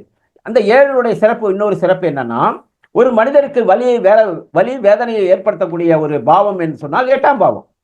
6ஆம் பாவம் நோய், அது வளர்ந்தால் அது 8ஆம் பாவமாக மாறும், நோய் அதிகமாகும். அதுக்கப்புறம் அவன் எங்க போவான்? ஹாஸ்பிட்டலுக்கு போய் 12ஆம் பாவத்தில் ஹாஸ்பிட்டலில் பெட்டில் படுப்பான். அப்ப இந்த 7 லக்ன பாவத்தை தொடர்பு கொள்வதால் வலி வேதனை என்ற விஷயம் இவர் அனுபவிக்க மாட்டார், அனுபவிக்கிறதுக்கு இடம் கொடுக்க மாட்டார். அப்ப அதை எதிர்ப்பார். அப்ப சிறப்பாக இருக்கும். அவருக்கு நோய் வராது, வலி வேதனையை வாழ்க்கையில அனுபவிக்கிறதுக்கான வாய்ப்பே இல்லை. 7 இருப்பதால் அது எல்லாத்தையும் 8 க்ளோஸ் பண்ணிடும். 8ஆம் பாவத்துக்கு 12ஆம் பாவம் 7. அப்படிதான் நம்ம இங்க வந்து நம்ம பார்க்கணும். அடுத்தது 9 சார். 9 என்பது ஒரு தெய்வ அனுக்கிரகம் உள்ள இடம் அப்படின்னு சொல்லுவோம். காலபுருஷ தத்துவத்தில் 9ஆம் பாவம் குருவா வரும், தனுசு. அந்த இடம் குருநாதர், ஆசிரியர், தெய்வம் எல்லாம் வரும். 5ஆம் பாவத்தில் எப்படி வந்து பஞ்சபூத தத்துவத்தில் 5ஆம் பாவம் அதாவது என்ன சொல்லுவோம், அதை குலதெய்வம்னு சொல்லும் இல்லையா, அது மாதிரி 9ஆம் பாவம் குருநாதர், அது மாதிரி குரு, இதெல்லாம் இருக்கு. 9ஆம் பாவம் லக்கணத்தில் இருப்பதால் சிறப்பா இருக்கும். அது மாதிரி 9ஆம் பாவம் அப்பா இல்லையா, தகப்பனுடைய ஸ்தானம் இல்லையா, அப்ப தகப்பனுடைய ஆதரவு, முழு ஆதரவு இவருக்கு கிடைக்கும். ஆனால் என்ன இருக்கும், இந்த 5, 9 லக்கணத்துல இருந்தா ஒரு லேசியா இருப்பாங்க. மற்ற விஷயத்துல ஆக்டிவா இருந்தாலும் இவர்கிட்ட ஒரு ரிஸ்கான வேலையை கொடுத்தீங்கன்னா, ஒரு தொழிலை ஆரம்பிக்க சொல்லலாமா, இவரை ஒரு கம்பெனி ஆரம்பிச்சு நடத்துன்னு சொல்லலாமா? சொல்லக்கூடாது. ஏன்னா தொழில் என்பது 10ஆம் பாவம். அந்த தொழிலுக்கு 9ஆம் பாவம் லக்னத்தில் இருப்பதால், 10ஆம் பாவத்துக்கு 8ஆம் பாவத்தான 5 லக்னத்தில் இருப்பதால் இவர் தொழில் நடத்துவதற்கு லாய்க்கற்றவர் அப்படின்னு நம்ம எடுத்துக்கணும். 5, 9ங்கிறது ஒரு தொழிலையும் நடத்த மாட்டாரு. தொழிலை நடத்த இவர்கிட்ட கையில கொடுத்தோம்னா தொழில் வீணா போயிடும். இவர் தொழிலை வேலையை கொடுத்துட்டு இவர் எங்கேயாவது ஊர் சுத்த போயிடுவாரு, அப்படி இருக்கும். அப்ப 5, 9ங்கிறது அப்படி இருக்கும். அப்ப தொழிலுக்கு ரிஸ்க் எடுக்காத டைப்பு சார். அதாவது அது என்ன சொல்லுவாங்க, நோம நொங்குதுங்கிறதுன்னு சொல்லுவாங்க, அதுதான் இந்த. ஆனால் உலக சுகங்களை அனுபவிக்க பிறந்தவர் அப்படின்னு நம்ம எடுத்துக்கலாம். லக்னம் வந்து சுக்கிரனே பார்த்தீங்கன்னா எப்படி, சுக்கிரனுடைய காரகத்துவம் தெரியும் உங்களுக்கு. அது அந்த இதை வந்து இவர் முழுமையாக அனுபவிப்பார். 1, 5, 9 இவ்வளவு சிறப்பு இருக்கு சார். இந்த லக்னப்பாவம் ஒற்றைப்படையாக அமைந்தால் இவ்வளவு சிறப்பு இருக்கு. இந்த லக்னப்பாவம் ஒற்றைப்படையாக அமைந்தவர்களுக்கு ஸ்ட்ராங்கா இருந்துச்சுன்னா அவருக்கு நோய் வராது. லக்னபாவம் என்பது தலையில் அடிபடாது. லக்ன பாவத்தில் யாருக்கெல்லாம் 8, 12, 8 தொடர்பு இருக்குள்ளோ கண்டிப்பாக கம்பல்சரியாக அவருக்கு ஹெல்மெட் போடணுங்கிறத நான் வலியுறுத்துவேன். என்னிடம் ஜாதகம் பார்க்குறவங்களுக்கு 8ஆம் லக்ன பாவத்தில் யாருக்கெல்லாம் 8, 12 இப்படிலாம் இருக்குதோ நீங்கள் ஹெல்மெட் போடாம எங்கேயும் பயணம் செய்யக்கூடாதுங்கிற விஷயத்தை வலியுறுத்துவேன். இவர் வந்து அப்படி இல்லை, இவருக்கு தலையில் அடிபடாது சார். இவர் தலையில் அடிபடாது. இப்படி விஷயத்தெல்லாம் இன்னும் 1ஆம் பாவத்துக்கு சொல்லணும்னா சொல்லிக்கிட்டே இருக்கலாம். அவ்வளவு விஷயங்கள் புதைந்து கிடைக்கிறது இந்த லக்ன பாவத்துல. ஆகம் அருமையா இருக்குது. இப்ப 2ஆம் பாவம் சந்திரன் சப்ளாடு சார். சந்திரன் என்பது சப்ளாடா இருப்பது என்பது கொஞ்சம் பிரச்சனையை கொடுக்கும். சந்திரன் என்பது நிலையில்லாத தன்மை கொடுக்கும். சந்திரன் தசாபுத்தி மாறுற மாதிரி அவருக்கு எண்ணங்கள் மாறிக்கிட்டே இருக்கும். அப்ப ஒரு ஜாதகம் போட்ட அன்னைக்கு பாத்தீங்கன்னா சந்திர தசை நடந்துகிட்டதால சந்திரன் என்ற நட்சத்திரம் சந்திரமாக இருக்குது. உபநட்சத்திரம் ராகுவா இருக்கு. 2, 6, 8, 12. அப்ப இந்த காலகட்டத்தில் குடும்பத்தில் ஒரு பிரச்சனை வர்றதுக்கு வாய்ப்பு இருக்கு. எப்ப இந்த சந்திர தசையில ராகு புத்தியில குடும்பத்தில் ஒரு பிரச்சனை. 8, 12 இருக்கு இல்லையா? 8, 12, 2, 6, 7க்கு 12, 7க்கு 12ஆம் பாவம் இருக்கு இல்லையா? 6, 12 தனிமை. இப்ப இதெல்லாம் குடும்பத்தில் ஒரு பிரச்சனை கொடுக்கும். இந்த காலகட்டத்தில் இந்த ஜாதகம் என்கிட்ட வந்தது. நான் அதை பத்தி இன்னும் டீட்டெயில் சொல்றேன். அப்ப இது மாதிரி நெகட்டிவா இருக்குது. 3ஆம் பாவம் பாருங்க. 3ஆம் பாவம் ராகு 3, 8, 8, 11, 12 வச்சிருக்கு. நின்ற நட்சத்திரம் சந்திர தேசங்கிறதால ராகு நின்ற நட்சத்திரம் சந்திரன். உப நட்சத்திரம் சுக்கிரன் 1, 7. தொடர்பு 3, 7, 11. இந்த 3, 7, 11 எப்படி வருது சார்ங்கிறது ஒரு கன்ஃபியூஷன் வரும். ஒண்ணும் இல்ல. ஐயா சொல்லுங்க. ஒன்றும் இல்லை, ஸ்கிரீன் ஷேரை க்ளோஸ் பண்ணிட்டு மறுபடியும் ஓபன் பண்ணுங்க. ஒருத்தர் ஏதோ கிறுக்கி வச்சிருக்காரு. ஆமா ராஜாராமன், அவரை நீக்கிட்டேன். க்ளோஸ் பண்ணிட்டு மறுபடியும் ஓபன் பண்ணுங்க. இப்போ ஓபன் பண்ணலாங்க.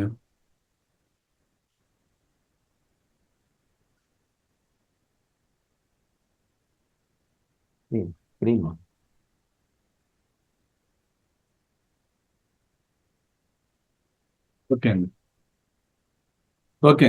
ஓகே, நன்றிங்க. ஓகே. அப்ப 3ஆம் பாவம் பாத்தீங்கன்னா 3ஆம் பாவத்துல 3, 8, 11, 12 இருக்கு. அப்ப இந்த 8, 12 இந்த சந்திரன்ல 2, 6 இருக்கு. அப்ப 8, 12 இணைந்து கொள்றதுக்கு ஒரு வாய்ப்பு இருக்கு. இருந்தாலும் அதுக்கப்புறம் 1, 7 வரும்போது 8, 12 க்ளோஸ் பண்ணிடும். 1க்கு 12க்கு 12ஆம் பாவம் 1, 8ஆம் பாவத்துக்கு 12ஆம் பாவம் 7. அப்ப அது க்ளோஸ் ஆயிட்டு என்ன வருதுன்னா 1, 3, 7, 11ன்னு வந்துருது ரிசல்ட். அப்ப 3ஆம் பாவம் 1, 7, 11ன்னா இதனுடைய பலன் என்ன அப்படின்னு நம்ம பார்க்கணும்னா, 3ஆம் பாவம் நம்ம பாரம்பரியத்தை சகோதர ஸ்தானம்னு சொல்லுவோம். எல்லாத்துலயும் அதான். நீங்க பாரம்பரியத்துக்கு எதுக்கும் வித்தியாசம் இல்லை. எல்லா காரகங்களும் ஒன்னாதான் வரும். 3ஆம் பாவம் சகோதரன். அப்ப சகோதரனோட இவர் இணைவா இருப்பாரா? சூப்பரா இருப்பாரு. சகோதரனோட சூப்பரா இருப்பாரு. எந்த பிரச்சனையும் சகோதரனோட வராது இப்படி எடுத்துக்கலாம். தகவல் தொடர்புங்கிற ஒரு விஷயம் இருக்குது. அப்ப தகவல் தொடர்பு எப்படி இருக்கும்? சூப்பரா இருக்கும். 1, 3, 7, 11 ஒற்றைப்படை பாவங்கள் அழகா இருக்குது. அப்ப இவர் தகவல் தொடர்பு சூப்பரா பண்ணுவாரு அப்படின்னு நம்ம எடுத்துக்கலாம். அது மாதிரி போக்குவரத்து, அதுல எந்த பிரச்சனையும் வராது. அந்த போக்குவரத்து ரீதியா இந்த போக்குவரத்துங்கிறது இந்த இடத்துல இருக்குது. போக்குவரத்து இந்த இடத்துல இருக்கு. இந்த இடத்துல 8, 12 இது மாதிரி எல்லாம் நெகட்டிவ். லக்னத்தை பாதிக்கக்கூடியது ஒரே விஷயம் 8, 12 தான் சார். 4 கூட இல்லை. மோட்ச திரிகோணம்னு சொல்றதுல 8, 12 தான் லக்னத்தை பாதிக்கும். எதா இருந்தாலும் எந்த நிகழ்ச்சி நடந்தாலும் லக்னம் தானே முக்கியம். அப்ப அந்த லக்னம் பாதிக்கக்கூடியது அங்க இடத்துல 3ஆம் பாவத்துல. அப்ப தகவல் தொடர்பு ரீதியாக இவருக்கு நெகட்டிவ் வராது. சில பேர் தகவல் தொடர்பு கொடுக்கறதுல நெகட்டிவ் மாட்டிக்குவாங்க. அப்படி இவருக்கு நடக்காது. சகோதரன் நல்லா இருக்கும். தகவல் தொடர்பு நல்லா இருக்கும். வாகனத்துல போகும்போது இவருக்கு ஒன்றும் விபத்து ஏற்படாதுங்கிறதெல்லாம் அடிச்சு சொல்லலாம். இதெல்லாம் இதோடைய பாசிட்டிவான விஷயம். வீரிய தைரிய ஸ்தானம்னு ஒன்று இருக்கு இல்லையா? நம்ம பாரம்பரியத்தில் அதே தான் இங்கேயும். அப்ப வீரியஸ்தானம் எப்படி இருக்கு? சிறப்பா இருக்கு. ராகு சந்திரன் சுக்கிரன் ஆகியிருந்து வீரியஸ்தானம் சூப்பரா இருக்கு. 1, 3, 7 பண்ணு அதுவும் 100 நல்லா இருக்கு. இதெல்லாம் இப்ப விளக்கிட்டு இருக்கேன். இதையே கிராஃப்லயும் நான் படம் போட்டு காமிக்க போறேன். நீங்க இது தெரியலன்னா கூட படத்தை பார்த்து நீங்க தெரிஞ்சு கொள்ளலாம். அதை பின்னாடி நான் காமிக்கிறேன். இப்ப 4ஆம் பாவம் சார். 4ஆம் பாவம் என்பது வீடு மனை வாகனம் அப்படின்லாம் நம்ம சொல்லுவோம். கேது 4ஆம் பாவத்தினுடைய சப்ளாட். நின்ற நட்சத்திரம் புதன், உப நட்சத்திரம் சுக்கிரன். 1, 7, 1, 7, 10 அப்படிங்கிறது ரிசல்ட் வருது. அப்ப 4ஆம் பாவம் 1, 7, 10 வலுவா இருக்கு நம்ம எடுத்துக்கலாம். அப்ப இவருக்கு அம்மா வலுவுள்ளவங்களா இருப்பாங்க. ஒரு ஆதிக்கம், ஒரு அத்தாரிட்டி பர்சனா. 10ங்கிறது ஒரு பதவி அந்தஸ்து. அம்மா தீர்மானிக்க சக்தியாக ஒரு அத்தாரிட்டி பர்சனாக இருப்பாங்க. சில குடும்பங்களை பார்த்தீங்கன்னா அப்பா சம்பாதிப்பாரு, ஆனால் கண்ட்ரோல் யார்கிட்ட இருக்கும்? அம்மா கிட்ட தான் இருக்கும். இங்கே பாருங்க, இந்த லக்னத்தில் 9ஆம் பாவம் 3, 5, 9, 11. ஆனால் 4ஆம் பாவம் 7, 1, 7, 10 எந்த பாவத்தில் இருக்கிறதோ அந்த பாவம் ஆதிக்கம் செலுத்தும். அப்பா இந்த குடும்பத்தில் அம்மா தான் கண்ட்ரோலில் இருப்பாங்க. அம்மா தான் பொருளாதாரத்தை ஹேண்டில் பண்ணுவாங்க, தான் ஆதிக்கம் செலுத்துவாங்க. அப்பாவை விட அம்மா பலமா இருக்காங்க அப்படின்னு நம்ம எடுத்துக்கலாம். வீடு மனை நிலம் வாகனம் அதெல்லாம் நல்லா சிறப்பாக அமையும். ஏன்னா 2/10 திரிகோணம் 10 அங்கே இருக்கிறதால அதெல்லாம் சிறப்பாக அமையுங்கிற நம்ம விஷயத்தை நம்ம எடுத்துக்கலாம். அடுத்தது 5ஆம் பாவம். 5ஆம் பாவம் என்பது குரு வந்து 1 5 9 பாவத்தை கையில் வைத்துக்கொண்டு ராகு நின்ற நட்சத்திர ராகு 3 8 11 12 அப்படின்னு இருக்கு.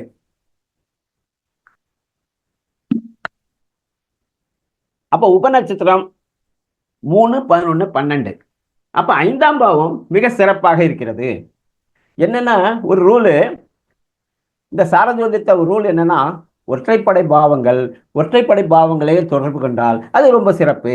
இரட்டைப்படை பாவங்களையே தொடர்பு கொண்டால் அது மிகவும் சிறப்பு அப்படிங்கிறது சார் நண்பர் ஒத்த கருத்து உள்ளவர் ஒன்னா சேர்ற மாதிரி. அப்ப இந்த 5ஆம் பாவங்கிறது ஒற்றைப்படை பாவம். இது நின்ற நட்சத்திரம் ராகு 3 8 11 12 வச்சிருக்கு. உபநட்சத்திரம் 3 11 12.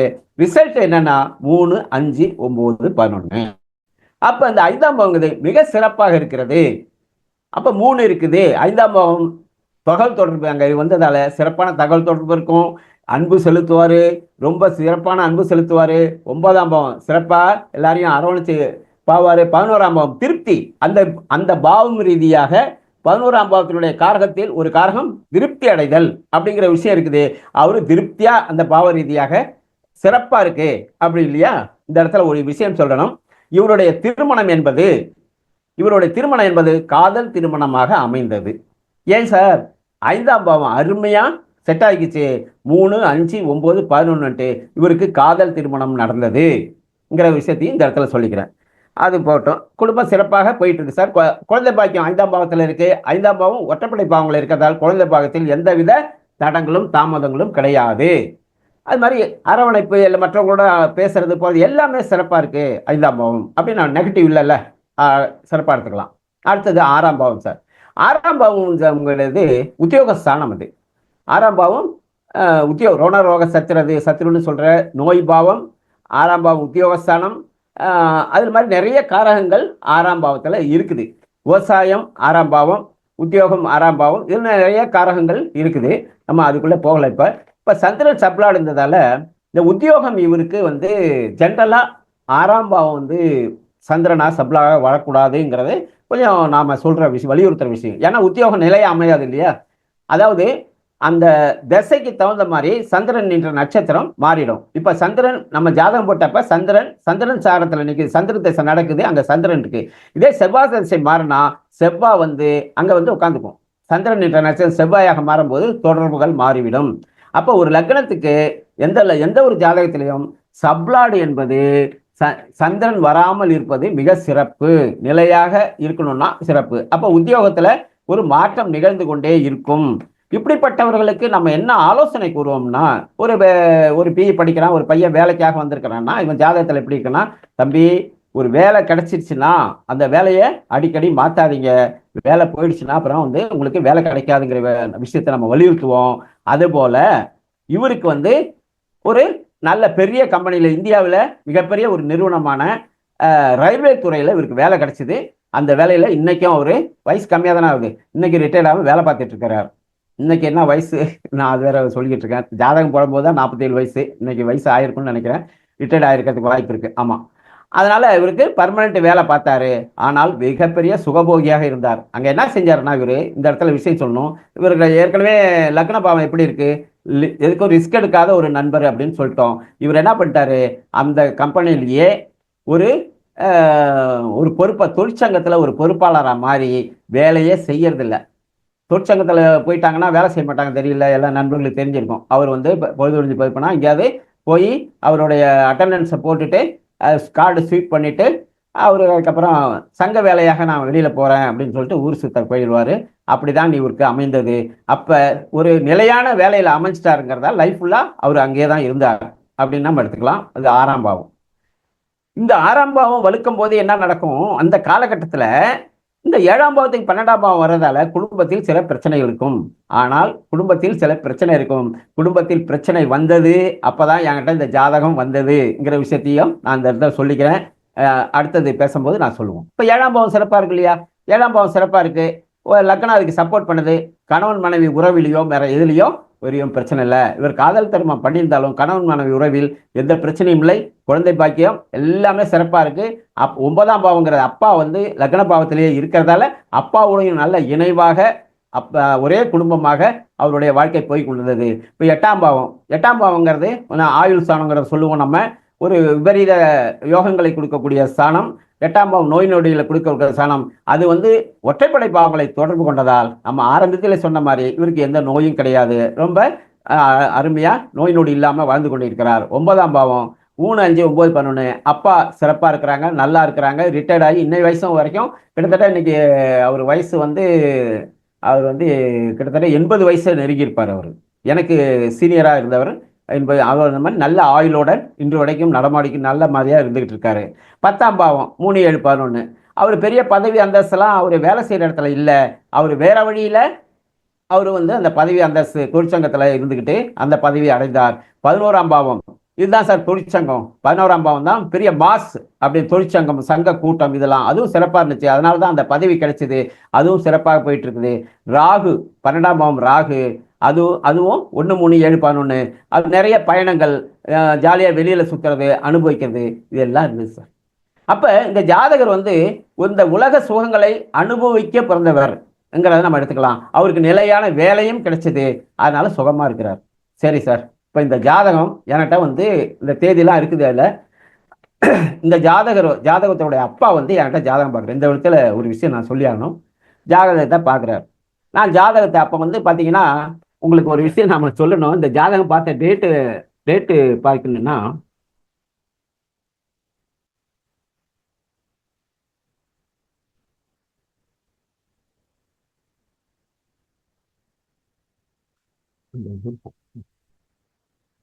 தேதி இல்லையா?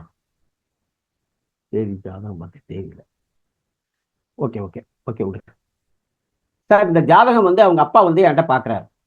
பார்க்கும்போது நான் இந்த ஜாதகத்தை அனலைஸ் பண்ணிட்டு, சார் ஜாதகம் சூப்பராக இருக்கு, இந்த பையன் நல்லா கல்யாணம் பண்ணியிருக்கான், குழந்தை குட்டி இருக்கு, ஒய்ஃபோட அண்டர்ஸ்டாண்டிங் நல்லா இருக்குது, வேலை வாய்ப்பு பர்மனெண்ட் வேலையில் இருக்கிறான்ங்கிற எல்லா விஷயத்தையும் சொல்லிட்டேன்.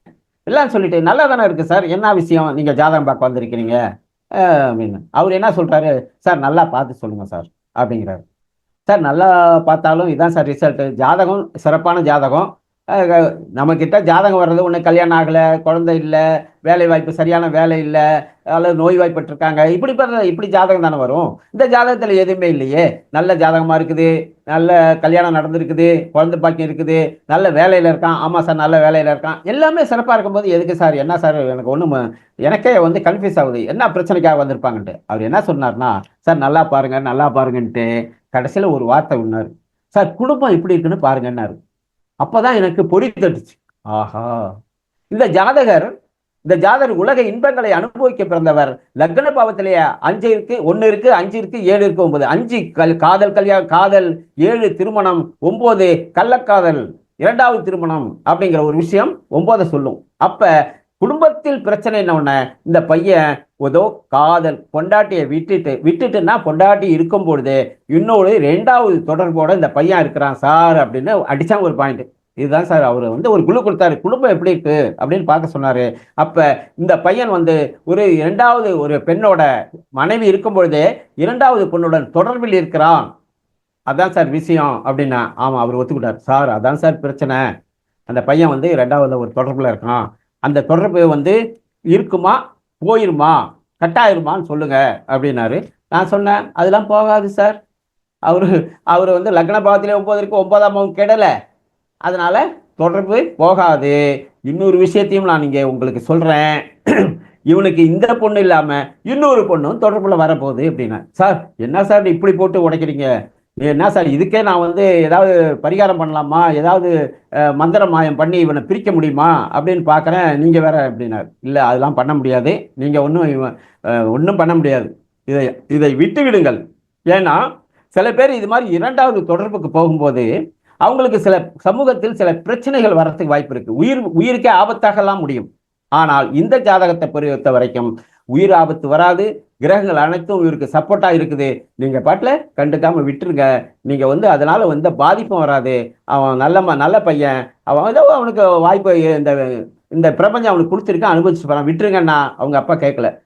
சார் அவன் ஒய்ஃபு கிட்ட ஏதாவது சொல்லி ஏதாவது பண்ண முடியுமான்னு பார்க்குறேன் சார். அந்த பொண்ணு ஒன்றும் கேட்க மாட்டேங்குது சார் அப்படிங்கிறாரு. ஆனால் கேட்காது சார் அந்த பொண்ணு. ஏன்னு கேளுங்க, இவன் வந்து பொண்ணை வந்து பக்காவாக அரவணைச்சு கொண்டு போகிறான். அப்போ இவன் லேட்டாக வரும்போது அவன் ஒய்ஃபுக்கு ஃபோன் பண்ணி, அம்மா நல்லா இருக்கிறியா, காப்பி சாப்பிட்டியா, அப்பாவுக்கு டீ காப்பி கொடுத்தியா, அம்மாவுக்கு கொடுத்தியா, சரிம்மா பசங்களுக்கு நீ இந்த சொல்லி கொடுத்துட்டு பாடம் சொல்லி கொடுத்துட்டு இதான் வந்துடுவோம்மா, தொழிற்சங்க வேலையா கொஞ்சம் வேலையாக இருக்கேன் இதை வந்துடுறமான்ட்டு ஒய்ஃபையும் அரவணைத்து பாதிப்பு இல்லாமல் பார்த்துக்கிறான்.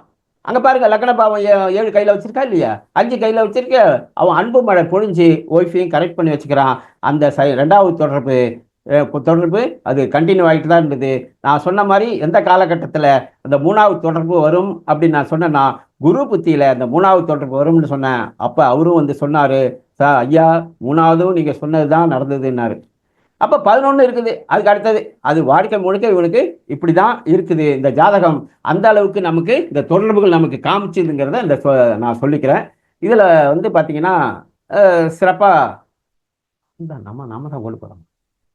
யார் கொண்டு போகிறது? ஐயா நீங்க இப்ப கண்டினியூ பண்ணுங்க, நான் பாக்குறேன். நீங்க கோடு இல்ல, அது தளத்துல யார போட்டுட்டு இருக்காங்க. நீங்க கண்டினியூ பண்ணுங்கய்யா.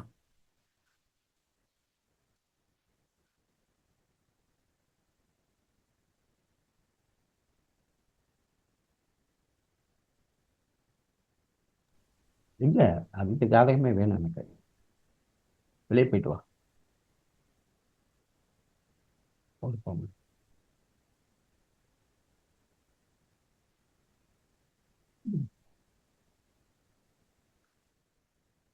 முதல் ஜாதகமே வேணும் எனக்கு.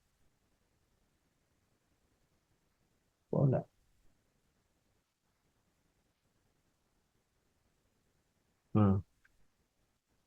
சார் இப்போ நான் வந்து இந்த பலன் சொன்னேன் இல்லைங்களா, இதை வந்து அந்த தொடர்புகளை வச்சு நம்ம பார்த்தோம். இதை வந்து பார்த்தீங்கன்னா இதுக்கு படம் பார்த்து கதை சொல்கிற மாதிரி இதுக்கு கிராஃப், இந்த சாஃப்ட்வேர் வந்து ஒரு கிராஃப் போட்டு தருது. அப்போ பார்த்தீங்கன்னா இங்கே பாருங்க, அக வாழ்க்கை உணர்வு சார்ந்தது, கல்வி, மனமகிழ்ச்சி, ஆரோக்கியம், மன வாழ்க்கை, பொதுஜன தொடர்பு, ரசனை, தர்ம சிந்தனை, சுப செலவு போன்ற உணர்வுபூர்வமான விஷயங்களுக்கு கிரகங்கள் பலம் தசாபுத்திகள் அடிப்படையில் அப்படின்னு சொல்லி இங்கே ஒரு சார்ட் போட்டிருக்கு. அப்போ பாருங்க, இருக்கிற 9 கிரகத்தில் கிட்டத்தட்ட 8 கிரகங்கள் வந்து 75% சார். 75, 83, 86, 90, 90, 100, 100. அப்போ மினிமம் உள்ளது 35. அது இந்த சந்திரன், அந்த சந்திரன் வந்து மாறிக்கிட்டே இருக்கும். அதை நம்ம கணக்கில் எடுக்கோம்னா இருக்கிறதுல மிக குறைந்த மார்க்குன்னு பார்த்தீங்கன்னா சனி தான், 50 மார்க்கு. அப்போ அகம் வந்து சிறப்பாக வலுத்து இருந்ததால் இந்த ஜாதகர் உலக சுகங்களை சுகமாக அனுபவித்தார் அப்படின்னு நம்ம இந்த படத்தை பார்த்தே நம்ம தெரிஞ்சுக்கலாம். அடுத்தது பார்த்தீங்கன்னா புறம் அப்படின்னு ஒன்று விஷயம் இருக்கு இல்லையா, பொருளாதார சிறப்பு, புற வாழ்க்கை, பொருள் சார்ந்தது. இதில் பாருங்க, சனின்ற கிரகம் 100% வச்சிருந்துச்சு. இவர் சனி புத்தியில் அழகாக வேலைக்கு போயிட்டாரு. இதில் வந்து சுக்கிரன் வந்து வலுத்துன்றதால அங்கே கம்மியாக இருக்குது. இப்போ இந்த படங்களை பார்த்தே நம்ம பலன் எடுத்து விடலாம். ஒரு தசை நடக்குது, இப்போ சனி தசை நடக்கும்போது பொருளாதாரத்தை சிறப்பாக கொடுக்கும். சனி தசையில் இந்த கிரகங்கள்லாம் அவருக்கு சிறப்பான பலன் தரும். அப்போ இதை பார்த்தே பலன் சொல்லலாம். என்ன தசை என்ன புத்தி நடக்குதுங்கிறத இதை பார்த்தே நம்ம பலன் எடுக்க முடியும் அப்படிங்கிறத விஷயம் இதில் இருக்குது. அடுத்தது பார்த்தீங்கன்னா அகம் புறம் ரெண்டுமே எப்படி இருக்கு அப்படின்னு பார்க்கலாம். சார் இங்கே பாருங்க, இதில் வந்து ரெண்டுமே சேர்த்து போட்டாச்சு. 12 பாவமும் இங்கே போட்டிருக்கோம். இந்த 12 பாவ ரீதியாக இவர் அகம்ங்கிறது உணர்வு சார்ந்தது. இதில் பாருங்க, அவர் வந்து இந்த சந்திரன் சப்ளாடு இருக்கிற 2 பாவங்களை தவிர மற்ற அனைத்து பாவங்களும் அவர் 83%, 90%, 75%, 100%. 5ஆம் பாவம் பாருங்க, காதல் பாவம் 100%, 7ஆம் பாவம் எல்லாமே 80, 90, 100 கட்சிருக்காங்க. இவர் வந்து உலக சுகங்களை 12 பாவ ரீதியாகவும் உலக சுகங்களை அனுபவித்தார். அதுபோல லக்னம் அதை பொருள் சார்ந்த பாவத்தில் பாருங்க, 1ஆம் பாவம் பர்சன்டேஜ் குறைஞ்சிருச்சு. அப்ப என்ன அர்த்தம்? சம்பாதிக்கிற காசெல்லாம் நல்லா செலவு பண்ணுவார் அப்படின்னு நம்ம எடுத்துக்கோங்க. நல்ல காசை சேமிக்க மாட்டாரு. 2ஆம் பாவம் அப்படி இருக்கு. அப்போ பொருளாதார ரீதியாக அவருக்கு பர்மனெண்ட் வேலை கிடைச்சதால இவருக்கு லைஃப் சிறப்பாக போச்சு. பொருள் சார்ந்து அவர் செலவு பண்ணுறதுல ரொம்ப ஆர்வமானதால் இன்பங்கதை அதிகமாக நுழைந்ததால் செலவு பண்ணிக்கிட்டு இருப்பாருங்கிற விஷயம் இதை காமிச்சு சார். இது சார் வந்து பலன் சொல்கிறதுக்கு இவ்வளவு சிறப்பாக நம்ம பலன் சொல்ல முடியுங்கிறத நம்ம சொல்லியிருக்கோம். அடுத்த ஒரு ஜாதகத்துக்கு போவோம் சார். நம்ம மணி ஐயா, மணி எவ்வளோ நேரம் ஆச்சு? இருக்குங்க, டைம் இருக்கு, இன்னும் 20 நிமிஷம் இருக்குங்கய்யா. இருக்கீங்க. அடுத்த ஜாதகம் ஒன்று நம்ம பார்க்கலாம். இப்போ அகம் வலுத்த ஜாதகத்தை பார்த்தோம். இப்போ புறம் வலுத்ததுக்கு இருந்தால் அந்த ஜாதகத்தை எப்படி பார்க்கறது? அப்பதான் டிஃபரன்ஷியேட் தெரியும். ஒரு ஜாதகம் அகம் வலுத்து இருந்தது, அது எப்படிக்கு நம்ம பலன் சொன்னோம், புறம் வலுத்திருந்தா அது என்ன செய்யும் அப்படிங்கிறத நம்ம அடுத்த ஜாதகம் போதும். இந்த ஜாதகம் வந்து பார்த்தீங்கன்னா 16/4/1956 பிறந்தது. இன்னைக்கு வயசு 68 வயசு, 68 வயசு 7 மாதம் 14 போயிட்டு இருக்கு. இவர் ஜாதகம் எப்படி இருந்தது அப்படின்னு பார்ப்போம். இதில் வந்து பார்த்தீங்கன்னா இதான் அவருடைய ராசி கட்டம், அது நவாம்ச கட்டம், அவருடைய கிரக பாதச்சாரம், இதெல்லாம் பார்த்துக்குங்க. அடுத்தது பார்த்தீங்கன்னா இது பாவ நிலைகள், கிரக நிலைகள். இது வந்து இவனுடைய கிரக தொடர்புகள் எப்படி எப்படி இருக்கு பாருங்க. பாவ தொடர்புகள் போயிடுவோம். இப்போ இந்த பாவ தொடர்புகள் தான் வச்சு பலன் சொன்னோம். அந்த ஏற்கனவே முந்தின பாவம் எப்படி ஜாதகம் எப்படி பார்த்தோம், இப்போ இந்த ஜாதகம் எப்படி இருக்குன்னு பாருங்க. இந்த ஜாதகம் பார்த்தீங்கன்னா லக்ன சப்ளாட் கேது சந்திரன் சனியா வந்து 10 12. 2ஆம் பாவம் சுக்கிரனா வந்து சந்திரன் சாரம் புதன் 2 4 10 12. 3ஆம் பாவம் 3 12 சூரியன் 6 8 கேது 1 8 12. 4ஆம் பாவம் 2 4 10. 5ஆம் பாவம் 4 10. 6ஆம் பாவம் 1 7. 7ஆம் பாவம் 2 4 10 12. இப்படி நீங்க பார்த்தோன்னே தெரியும், எங்க சார் ஒற்றைப்படை பாவங்களே காணா, தேடுற மாதிரி இருக்கு அப்படின்னு வைங்க. இப்போ 6ஆம் பாவத்தில் ஒற்றைப்படை பாவம், 8ஆம் பாவத்தில் ஒற்றைப்படை பாவம், மற்ற 10 பாவங்களும் இரட்டைப்படை பாவமாக வந்துவிட்டது. அப்ப இந்த ஜாதகர் எதுக்காக பார்த்தோன்னே நமக்கு தெரியணும் சார். ஜாதகத்தை பார்த்தோன்னே இந்த ஜாதகர் வந்து புறம் வலுத்திருக்கிறது, பொருளாதார ரீதியாக மிக மிக மிக சிறந்த வளர்ச்சியை அடைவார் அப்படின்னு சொல்லி நம்ம இந்த இடத்துல பார்த்த உடனே ஒரு முடிக்கு வந்துடலாம். இதுல வந்து போய் ஒன்னையும் கிரகங்களை பார்க்கணும், அதை பார்க்கணும், பார்த்த உடனே நீங்க பொருளாதாரத்துல ஒரு சிறப்பான ஒரு இடத்துக்கு போவார். ஏன்னா லக்ன பாவத்தில் 10 இருந்தால் அவர் வந்து ஒரு 10 ஒரு அதிகாரியாக ஆவார் அப்படின்னு நீங்க சொல்லலாம். எப்பயுமே வந்து ஒரு ஆளுமை அதிகாரம் எல்லாமே 10, அதுதான் வந்து 10ஆம் பாவம் தான் உச்சி பாவம்னு சொல்லுவாங்க. அதுதான் அதிகாரத்தை தரக்கூடியது. இந்த ஜாதகத்துல 10ஆம் பாவம் 10ஐ தொடர்பு கொண்டு லக்ன பாவம் 10ஐ தொடர்பு கொண்டால் அவர்கள் வந்து கண்டிப்பாக அந்த பதவியை வாழ்க்கையில் அடைந்தே தீருவார்கள்ங்கிறது விதி. அது மாதிரி இவர் ஒரு நல்ல பதவியில் அமைந்தார். சாதாரண இவர் வந்து பாருங்க, இவர் தசா புத்தி எங்க பிறந்தாருன்னு அப்படி நம்ம எடுப்போம். இவர் எந்த தசையில பிறந்தாரு அப்படின்னு பார்த்தீங்கன்னா, இவர் தசா புத்தின்னு பார்த்தீங்கன்னா இவர் எந்த தசையில பிறந்தாருன்னா, இவர் வந்து திருவாதிரை நட்சத்திரம் 1ஆம் பாகத்தில் பிறந்திருக்கிறார். அப்ப ராகு திசையில் பிறந்திருக்கிறாரு. அப்ப பிறக்கும் போது இவருடைய தசை ராகு திசை. அப்ப இதை பார்ப்போம். இப்ப வந்து பாருங்க, பொருள் சார்ந்த வாழ்க்கையில ராகு திசையில பிறந்திருக்காரு. ராகு வந்து 100% பொருளாதாரத்தை கொடுக்க வந்திருக்கு. அப்ப பிறந்த குழந்தை 100% பொருளாதாரம் சம்பாதிக்குமா? இல்லை. அந்த காலகட்டத்தில் இவருடைய யோகம் அந்த குடும்பத்தை நல்ல வளர்ச்சியை கொண்டு போயிருக்கும் அப்படின்னு நம்ம எடுத்துக்கணும். அப்ப ராகு திசை 1ஆம் பாதம்னா 18 வருஷம்னா ஒரு 4 வருஷம் 4 வருஷம் கழிச்சிட்டிங்கனாக்க 12 13 வருஷம் இருப்பு இருந்திருக்க நம்ம எடுத்துக்குவோம். அப்ராக்சிமேட்டா அங்க பார்க்கலாம். இப்ப ராகு திசை, அவரு ராகு திசையில பொருளாதாரம் வலுத்திருந்தா கல்வி அடுவாங்கணும் இல்லையா? கல்வி எப்படி இருக்கு அதை பார்ப்போம். அப்ப கல்வி அப்படின்னு பார்த்தா ராகு 50% வச்சிருக்கு. ஆனால் ராகு வந்து தொடர்பு வந்து 2 4ங்கிற தொடர்புல இருக்கு. ராகு 2 4 என்பது லக்னத்தை பாதிக்காது. இதே 8 12 இருந்தால் அவர் கல்வி படித்திருக்க முடியாது. ஆனால் ராகு 2 4 லக்னத்துக்கு எந்த பாதிப்பையும் தராது. அதனால ஆரம்ப கல்வி சிறப்பாக இருந்தது. அடுத்தது குரு புத்தி வந்தது, குரு தசை வந்துச்சு இல்லையா? அடுத்தது ராகு தசையில அவர் கல்வியை தொடக்கம் வந்துச்சு. அது ஒரு 13 14 வயசு வரைக்கும் இருந்தது. அடுத்தது குரு தசை. குரு என்ன தொடர்பு? 4 10. 4 10ங்கும் போது இவர் வந்து என்ன பண்ணிட்டாருன்னா 11th முடிச்சுட்டு ஒரு டிப்ளமாவுக்கு போயிட்டாரு, தொழிற்கல்விக்கு போயிட்டாரு. குரு தசையில தொழிற்கல்வி போய் இது ஒரு 14, அதுல ஒரு 16 30 வயசுக்குள்ளேயே ஒரு 20 24 25 வயசுல ஒரு சூப்பர்வைசராக ஒரு பெரிய நிறுவனத்துல அவர் சேர்ந்தார். அதுக்கப்புறம் 16 வருஷம் முடிஞ்ச உடனே சனி தசை வருது. அதுவும் வந்து பொருளாதாரத்துக்கு சிறப்பான, அங்க பாருங்க ராகு தசை குரு தசை 92%, சனியும் 75%. அவர் அதுல டிப்ளமோ முடிச்சிருந்தவர். இந்த காலகட்டத்தில் அவர் பிஏ முடிச்சு அவர் அதிகாரியாக மாறினார். இப்படியே அவர் பாருங்க, ராகு ஒரு 14, குரு ஒரு 16 30, சனி ஒரு 19 49, சனிக்கு அப்புறம் புதன் 100% வச்சிருக்கார் 49 59 66 வயசு ரிட்டையர்ட் ஆகிற வரைக்கும் அவர் பொருளாதாரத்தில் கீழே போகவே இல்லை. ப்ரொமோஷன் ப்ரொமோஷன் ப்ரொமோஷன் வாங்கி வாங்கி இந்த கிரகங்கள் தொடர்ந்து அவருக்கு சப்போர்ட் கொடுத்ததால ஒரு சாதாரண ஒரு சூப்பர்வைசரா உள்ள இணைந்து அவர் ரிட்டையர்ட் ஆகும்போது ஒரு ஜிஎம், அந்த கம்பெனியுடைய ஜிஎம் ஆக வெளியில வந்தார். மிகப்பெரிய ஒரு ஏழ்மை நிலையில இருந்து அவர் குடும்பம் இருந்துச்சு. இவர் பிறந்ததுக்கு அப்புறம் அந்த குடும்பம் நல்ல வளர்ச்சி அடைஞ்சது. சொந்த வீடு கட்டினாங்க. இன்னைக்கு 2-3 கோடிக்கு வீடு கட்டி இருக்கிறாங்க. நிறைய சொத்து வச்சிருக்காரு. இப்படி பொருளாதாரத்துக்கு இந்த ஜாதகம் சிறப்பான ஜாதகமாக உங்களுக்கு நான் எடுத்து காட்டினேன்.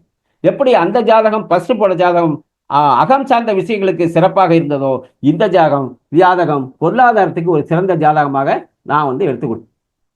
இப்ப பாருங்க, இவரு அக வாழ்க்கை பொருளாதாரம் சிறந்தாலே என்ன நடக்கும் அப்படின்னா, அக வாழ்க்கை கொஞ்சம் அடி வாங்கும் இல்லையா? இதானே லாஜிக்கு. சாரி, அதாவது இரட்டைப்படை பாவங்கள் ஒற்றைப்படை பாவங்கள் இரண்டுக்கும் ஒரு போட்டி இருக்கும். அப்ப பொருளாதாரம் சிறந்து விளங்கினால் அகம் சார்ந்த விஷயங்களில்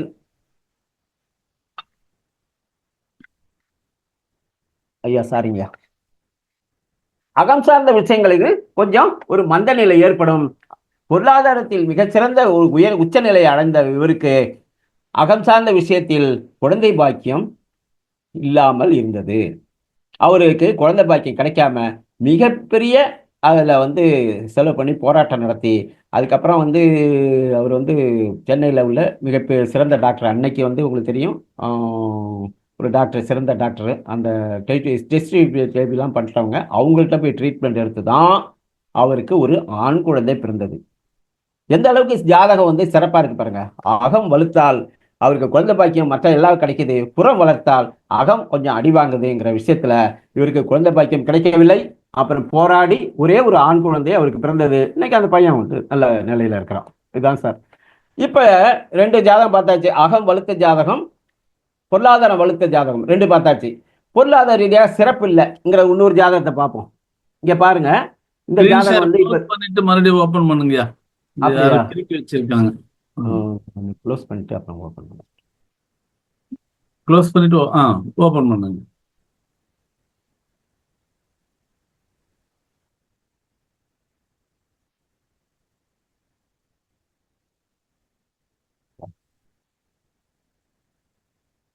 ஓகேயா, இது வந்து பாத்தீங்கன்னா இந்த ஜாதகம் வந்து இப்ப சமீபத்துல பார்த்ததுதான். இது வந்து 54 வயசு 5 மாசம் 10 நாள் ஆகுது. 17/6/1970 பிறந்த ஜாதகம். இப்ப இந்த சமீபத்துல பார்த்தேன், ஒரு வாரத்துக்கு முன்னாடி பார்த்த ஜாதகம். இது வந்து பாத்தீங்கன்னா பொருளாதாரம் வந்து சிறப்பு இல்லை. அதுக்கு நீங்க பாத்தீங்கன்னாலே தெரியும். இங்க பாருங்க, இந்த ஜாதகத்துல வந்து பாத்தீங்கன்னா ஒற்றைப்படை பாவங்கள் வலுவா இருக்குது. ஒற்றைப்படை பாவங்கள் கிரகங்களும் அப்படிதான் இருக்கு, பாவங்களும் எல்லாமே ஒற்றைப்படை பாவங்களா இருக்கு, இரட்டைப்படை பாவங்களே இல்லை. இந்த ஜாதகத்தை போட்ட உடனே நான் வந்து அவங்கள்ட்ட சொன்ன ஒரே விஷயம், அவங்க எதுக்காக ஜாதகம் பார்க்க வந்திருக்கீங்க அப்படிங்கிறத நான் சொன்னேன். சார், இந்த ஜாதகத்துல கல்யாணம் ஆயிருக்கு, குழந்தை பாக்கியம் இருக்குது, உடல்நிலை நல்லா இருக்கு, எந்த பிரச்சனையுமே கிடையாது. ஒரே ஒரு பிரச்சனை, இவர் இன்னைக்கு 50 வயசு 55 வயசு ஆயிடுச்சு, பொருளாதார ரீதியாக சிரமப்பட்டு கொண்டு இருக்கிறார். வாழ்க்கையில் ஒன்றும் பெருசா ஒன்றும் சாதிக்க முடியல. ஒரு நல்ல மனிதரா இருக்கிறார், எல்லாரையோடையும் சேர்ந்து நல்லா பழகுறாரு, நல்ல குடும்பம் இருக்கு, நல்ல குழந்தை பாக்கியம் இருக்குது, எல்லாமே இருக்குது. அவருக்கு ஒரே ஒரு விஷயம், பொருளாதாரம் இல்லை. பொருள் இல்லாருக்கு இவ்வுலகம் இல்லை, அருள் இல்லாருக்கு அவ்வுலகம் இல்லைன்னு சொல்லுவாங்க. இவருக்கு பொருளாதாரம் தான் பிரச்சனை. நான் ஒண்ணுமே கேட்கல, போட்டவனே சொல்லிட்டேன். என்ன சார் பிரச்சனை, என்ன சார் என்ன விஷயம், இதான் சார் பிரச்சனை, இதுக்காக தான் நீங்க ஜாதகம் பார்க்க வந்திருப்பீங்க. என்ன சார்? ஆமாங்க சார், அவர் வந்து எப்ப அவருக்கு ஏதாவது பல்வேறு இடத்துல நான் ஜாதகம் பார்த்துட்டேன், அவர் இதோ இந்த ஒரு குரு பயிற்சி வந்தோம் நடக்கும், ராகு பயிற்சி வந்தோம் நடக்கும், அடுத்த தசையில உங்களுக்கு பொருளாதாரம் வந்துடும், இப்படியே சொல்லி வயசு 50 தாண்டி 57 வந்துலாம் வந்துருச்சு, 55 வந்துருச்சு, இன்னும் இல்லை. இவரு பொருளாதாரத்தில் மேன்மை அடைவாரா அப்படின்னு கேட்டார். மேன்மை அடையறதுக்கு வாய்ப்பு இல்லை அப்படின்னு சொல்லிட்டேன். அவர் விவசாயம் பார்க்குறாரு, விவசாயத்தில் ஏதோ ஒரு வருமானம் வருது, அதை அப்படியே நார்மலாக பண்ணிட்டு வாழ்க்கையை சந்தோஷமா இருக்க சொல்லுங்க. இவர் வந்து பெரிய ஒரு ஒன்றும் மலையெல்லாம் பெரட்ட முடியாது, அப்படிப்பட்ட ஆளும் இவர் கிடையாது. தேவையில்லாமல் அவரை போய் எங்கேயாவது சிக்கலில் தொழில் ஆரம்பித்து அதை ஆரம்பித்து இதை ஆரம்பித்து சிக்கலில் மாட்டி விட்டுறாதீங்கன்னு கேட்டு சொல்லியாச்சு. ஆமாம் சார், அதுக்கு தான் ஜாதகம் பார்த்தோம் சார் அப்படின்னாங்க. அடுத்தது அவர் ஒரு கேள்வி கேட்டார். சார், இவர் அரசியல் ஈடுபடலாமா, அப்படி ஒரு வாய்ப்பு வருதே அப்படின்னார். சார், இவர் அரசியல் ஈடுபடலாம், செல்வாக்கு மிக்கவர், அதிலெல்லாம் மாற்று கருத்து இல்லை. ஏன்னா 1 3 7 9 11 லக்னத்திலே இருக்கு. 11 எல்லா பாவத்திலையும் 11 இருக்கு. 11 தான் பெரிய மக்களை ஆர்கனைசித்து கூட்டுறது. அதெல்லாம் இவருக்கு சிறப்பா இருக்கு. ஆனால் தேர்தலில் போட்டியிடும் போது பணம் காசு உள்ளவர்கள் ஆப்போசிட்ல வந்து நின்னு அவரு காசு செலவு பண்ணாங்கன்னா இவர் தோற்று விடுவார். அதானே உண்மையா இருக்குது. இவர் எவ்வளவுதான் மக்கள் செல்வாக்கு இருந்தாலும் பணத்தை வச்சு இவரை க்ளோஸ் பண்ணிடுவாங்க. இவர் தேர்தல் நிற்கும் போது இவர் செலவும் பண்ணி ஆகணும். அதுக்காக இவர் ஏதாவது சொத்து கித்து வித்துட்டு செலவு பண்ணார்னா திரும்ப வராது. தேவையில்லாத வேலைகளில் ஈடுபட வேண்டாம். ஆனால் அது ஜெயிப்பதற்கு வாய்ப்பு அதிகமா இருக்கு. மக்கள் செல்வாக்கு சூப்பரா இருக்கு. அதுல எந்த மாற்று கருத்தும் இல்லை. ஆனால் பணம் பணம் பத்தும் செய்யும், பணம் பாதாளம் மட்டும் பாயின்னு சொல்லுவாங்க. இவரை எதிர்த்து நிற்பவர் வந்து பணத்தை கொடுத்து பண்ணாருன்னா இவர் இங்க அடி வாங்கிடுவாரு. இதெல்லாம் ரிஸ்கா. தேர்தல் நிக்க வச்சு ஜெயிக்க வச்சிங்கன்னா வீட்டை சொத்தை வித்துட்டு போய் கொண்டு செலவு பண்ணுவாரு. பதவி வந்ததுக்கு அப்புறமும் அதான் செய்வாரு. இவர் அப்படியே மெயின்டைன் பண்ணி போக சொல்லுங்கன்னு சொல்லியாச்சு சார். இதுதான் சார் இது இந்த ஜாதகத்துக்கு பலன். இது இவ்வளவு சிறப்பாக நம்ம சொல்ல முடிஞ்சது. பாருங்க, புற வாழ்க்கை எப்படி கிடக்குன்னு பாருங்க. எல்லாத்தையும் அடி வாங்கி கிடக்குது. ஒன்றும் பண்ண முடியாது. அதே நேரத்தில் அக வாழ்க்கை சிறப்பா இருக்குது. எல்லாமே ஒரு சனி குரு 35%, மற்ற எல்லாமே சிறப்பா இருக்கிறதால அக வாழ்க்கை, குழந்தை பாக்கியம் எல்லாமே சிறப்பா இருந்தது. இதுதான் சார் இந்த ஜாதகம். அகமும் இங்க பாருங்க, 12 பாவ கொடுப்பனைன்னு நம்ம கொடுத்துருக்கோம். உபநட்சத்திர கொடுப்பனை. அகம் 12 பாவங்களும் பச்சையா இருக்குது. 12 பாவமும் ஒரே பச்சை கலர்ல இருக்குது. எல்லாம் 85 85 85 70 75 எல்லாமே சிறப்பா இருக்குது. இங்க பொருள் வாழ்க்கைங்கிறது ஒன்றும் இல்லை. பாட்டியில நிக்குது. வரவுக்கும் செலவுக்கும் சரியா போகுது. மிச்சம் பண்ண முடியல. ஒரு பாவத்தில் கூட அவருக்கு பொருளாதாரம் இல்லை. அப்படியே இவர் மெயின்டைன் பண்ணி போயிட்டு இருக்கிறது சிறப்பா பல சொன்னோம். இது இந்த ஜாதகம் இதோட முடியட்டும் சார். அடுத்தது பார்த்தீங்கன்னா திருமணம் இதுவரைக்கும் இல்லை. அது எதனால இல்லை? அதுக்கு ஒரு ஜாதகம் போட்டு சார். சீக்கிரம் முடிச்சிடுறேன், டைம் முடிய போகுதுன்னு நினைக்கிறேன். இந்த ஜாதகம் பாருங்க, இன்னைக்கு 40 வயசு 10 மாசம் 27/1/1984. இப்போ சமீபத்தில் வந்து ஜாதகம் தான் இந்த ஜாதகமும். இந்த பாருங்க, ஜாதகம் பார்த்த நாள் பாருங்க, 27/11/2024. 3 நாளைக்கு முன்னாடி தான் இந்த ஜாதகம் பார்த்தோம். இந்த ஜாதகத்துக்கு போட்டவுடனே நம்ம பலன் சொல்லியாச்சு. இந்த கட்டம், ராசி கட்டம், ரக்கண கட்டம் ஒரு கட்டையுமே நான் பார்த்ததில்லை. நமக்கு தேவை இதுதான் சார், கிரக தொடர்புகளும் பாவ தொடர்புகளும். இந்த பாவ தொடர்புகளை பாருங்க, லக்னம் என்ன தொடர்பு? 2 8 12, 2 8 10 12. 2ஆம் இடம் குடும்பஸ்தானம் 2 8 10 12. 3ஆம் இடம் தகவல் வீரியஸ்தானம் 2 8 10. 4ஆம் இடம் 4 6 12. 5ஆம் இடம் 5 7 11. இது மாதிரி பார்த்தீங்கன்னா 12 பாவங்களும் 12 பாவங்களில் 5ஆம் பாவமும் 11ஆம் பாவமும் 5 7 11 வச்சிருக்கு. அப்ப 5ஆம் பாவம் என்பது காதல். இவர் இந்த காலகட்டத்தில் சனி புத்திகள் வரும்போது பல்வேறு புத்தி திசை நடந்திருக்கும் இல்லையா? அப்ப சனி புத்தி வரும்போது இவருக்கு காதல் வந்திருக்க வாய்ப்பு இருக்கு. ஆனா இவர் காதலிப்பாரா? பாவம் வந்து காதல் கொடுக்குது, ஆனா காதலிப்பாரா? லக்னம் அதுக்கு சப்போர்ட் பண்ணல, அதுக்கு ஆப்போசிட்டா வச்சிருக்கு. 2 8 10 12. இவருக்கு மணி மைண்டடு, காசு சம்பாதிப்பதிலே குதியாக இருப்பார். இவர் காதலாவது கத்திரிக்காவதுன்ட்டு அந்த பக்கமே போக மாட்டார். 11ஆம் பாவம் திருப்தி அடைகிறது. அதுவும் 5ஆம் பாவம் சனி சப்ளாடு, அது அந்த பக்கம் போக மாட்டாரு. ஏன்னா லக்ன பாவம் திருப்திங்கிற 11ஆம் பாவத்துக்கு 10ஆம் பாவத்தை கையில வச்சிருக்க லக்னம், அங்கேயும் அவர் போக மாட்டார். இவருக்கு திருமணம் என்பது அவ்வளவு வாய்ப்பே இல்லை அப்படின்னா அவங்க ரொம்ப நொந்தே போயிட்டாங்க. என்ன சார், வயசு 40 வயசுக்கு மேலாச்சு, கல்யாணம் இப்படிதான் இருக்கு. ஒரே ஒரு விஷயம் நம்ம சொல்ல முடியும், நான் என்னை பொறுத்த வரைக்கும் யாருக்கும் திருமணம் இல்லை என்று சொல்லுவதற்கு நான் ஆள் கிடையாது. நான் கடவுள் இல்லை, ஆனா இருக்கிறத சொல்றேன். ஆனா ஒரே ஒரு வாய்ப்பு இருக்கு. என்னன்னா, இது கிட்டத்தட்ட இது ஒரே சாமியார் ஜாதகம்னு நம்ம எடுத்துக்கலாம். இப்படி இருந்தாலும் இதே மாதிரி ஒரு பொண்ணு வாழ்க்கையில இருக்கிறதுக்கு வாய்ப்பு இருக்குன்னு என்ன? அப்படிப்பட்ட பெண்ணை நீங்கள் ரூல்ஸ் அண்ட் ரெகுலேஷன் போடாம, பொண்ணு படிச்சிருக்கணும், அழகா இருக்கணும், நல்ல குடும்ப வசதியா அப்படிலாம் எதுவும் பார்க்க கூடாது. இது மாதிரி ஏதாவது ஒரு கஷ்டப்படுற ஃபேமிலியில இது மாதிரி கல்யாணம் ஆகாத பொண்ணா இருந்தா, வயதான காலத்தில் ஒருவருக்கு ஒருவர் துணையாக நீங்க ஒரு துணையை ஏற்றுக்கொள்ளலாம். அது விடவாக இருக்கலாம், திருமணம் போயிட்டு வேற ஏதாவது பிரச்சனையா வந்திருக்கலாம், ஏதோ ஒரு டிஸ்டர்ப் ஆகி பொண்ணு வாழாமல் இருக்கும். அப்படிப்பட்ட பொண்ணை நீங்கள் இணைத்து கொண்டால் அவங்களுக்கு கடைசி காலத்தில் ஒரு வாய்ப்பு இருக்கு, ஒருத்தருக்கு துணையாக இருக்க வாய்ப்பு இருக்க ஒழிய மிகப்பெரிய திருமணம் சார்ந்த விஷயங்களை அனுபவிக்க வாய்ப்பே இல்லை என்று சொல்லி அவங்களுக்கு ஒரு யோசனை சொல்லியிருக்கோம். இப்ப இது மாதிரி யாரும் சொல்லலை சார், இதோ அப்படி ஆயிரும் இப்படி ஆயிரும் இதே சொல்லிக்கிட்டாங்க, நீங்க மட்டும்தான் உடச்சி கரெக்டாக சொல்லியிருக்கீங்க, நாங்கள் அந்த முயற்சியில் ஈடுபடுறோம் சார், ரொம்ப நன்றி அப்படின்னு சொல்லி அந்த ஜாதகம் முடிந்தது. அடுத்தது பார்த்தீங்கன்னா காதல் திருமணம் சார். இந்த காதல் திருமணத்தை சொல்லி நான் முடிச்சிடுறேன். காதலோட முடிப்போம் சிறப்பா. இந்த ஜாதகம் எப்போ வந்தது என்கிட்ட அப்படின்னு பார்த்தீங்கன்னா 2016. அப்பதான் நான் இந்த கேபிக்குள்ள உங்களுக்கு தெரியும் 2016 நான் உள்ள என்டர் ஆயிருக்கேன். அப்போ இந்த ஜாதகம் என்னிடம் வந்தது. அம்மாவும் பொண்ணு வந்தாங்க சார். அம்மாவும் பொண்ணாங்க. இப்போ இன்னைக்கு 34 வயசு. அன்னைக்கு வரும்போது 27 வயசு. கிட்டத்தட்ட 7-8 வருஷம் ஆயிடுச்சு. அம்மாவும் பொண்ணு என்கிட்ட ஜாதகம் பார்க்க வந்தாங்க. ஜாதகத்தை போட்டேன். அப்போ அவங்க வந்த நேரத்தில் வயசு 27. ஏம்மா நான் வந்து ஃப்ரீயாக ஹாயாக சொன்னேன். நான் ரொம்ப அம்மா பரவாயில்ல, இந்த 27 வயசு வந்துருச்சுமா, பொண்ணுக்கு நல்ல நேரம் இருக்குது, இந்த பொண்ணுக்கு இப்போ கல்யாண யோகம் வந்துருச்சு, நீங்கள் கல்யாணம் பண்ணலாம் அப்படின்னு நம்ம சொன்னோம். ஆனால் அவங்க என்ன சொன்னாங்க தெரியுங்களா? அந்த அம்மா என்கிட்ட சண்டைக்கு வர்ற மாதிரி என்ன நான் சொன்ன அந்த பெடிஷனை அதை வந்து மறுக்கிற மாதிரி, சார் நீங்கள் என்ன சார் இப்போ தான் கல்யாணம்ன்றீங்க, நான் 17 வயசில் இந்த பொண்ணு கல்யாணம் பண்ணிட்டேன் சார் அப்படின்னு அந்த அம்மா பேசினாங்க. அப்போ ஜோதிடரை ஒரு நிர்பந்தம் கொடுக்கறது. நீங்கள் என்ன இப்போ 27 வயசில் கல்யாணங்கிறீங்கன்னா 17 வயசில் கல்யாணம் பண்ணிட்டேன் தெரியுமா அப்படின்னு ஒரு வார்த்தையை அவங்க சொன்னாங்க. நான் அப்படியே கொஞ்சம் ஜென்ரலாக எனக்கு அதிகமாக கோவப்படுறாள். ஆனால் எப்போ வந்து ஜோதிடம் வந்து உள்ளே உட்காந்துட்டோமோ இந்த இடத்துல கோவத்தை அடக்கிக்கிட்டு நான் அவங்கள்ட்ட என்ன கேட்டேன்னா, அம்மா ரொம்ப நன்றி, நல்லதுமா, உங்கள் 17 வயசில் உங்கள் பொண்ணுக்கு கல்யாணம் பண்ணியிருக்க, ரொம்ப நல்லது. ஏன் கல்யாணம் பண்ணீர்கள், எதற்கு கல்யாணம் பண்ணீர்கள், எப்படி கல்யாணம் பண்ணீர்கள், அதெல்லாம் நான் கேட்க போகிறதில்ல. எனக்கு தேவை ஒரே ஒரு பதில் உங்கள்கிட்ட இருந்து. என்னன்னா, இன்னைக்கு 17 வயசுல நீங்கள் கல்யாணம் பண்ணியிருக்கேன் அப்படின்னு நீங்கள் சொல்கிறீங்க. இப்போ பொண்ணுக்கு 27 வயசு, 10 ஆண்டுகள் சென்றிருக்கிறது, 10 ஆண்டுகள் வாழ்ந்திருக்கணும். பொண்ணு எத்தனை குழந்தை பெற்றுச்சு, புருஷனோட எத்தனை வருஷம் வாழ்ந்துச்சு அப்படின்னு சொல்லுன்னு கேட்டேன் நான். அந்த பொண்ணு அந்த அம்மா அப்படியே தலையை தொங்க போட்டுக்கிட்டு உட்காந்துக்குச்சு.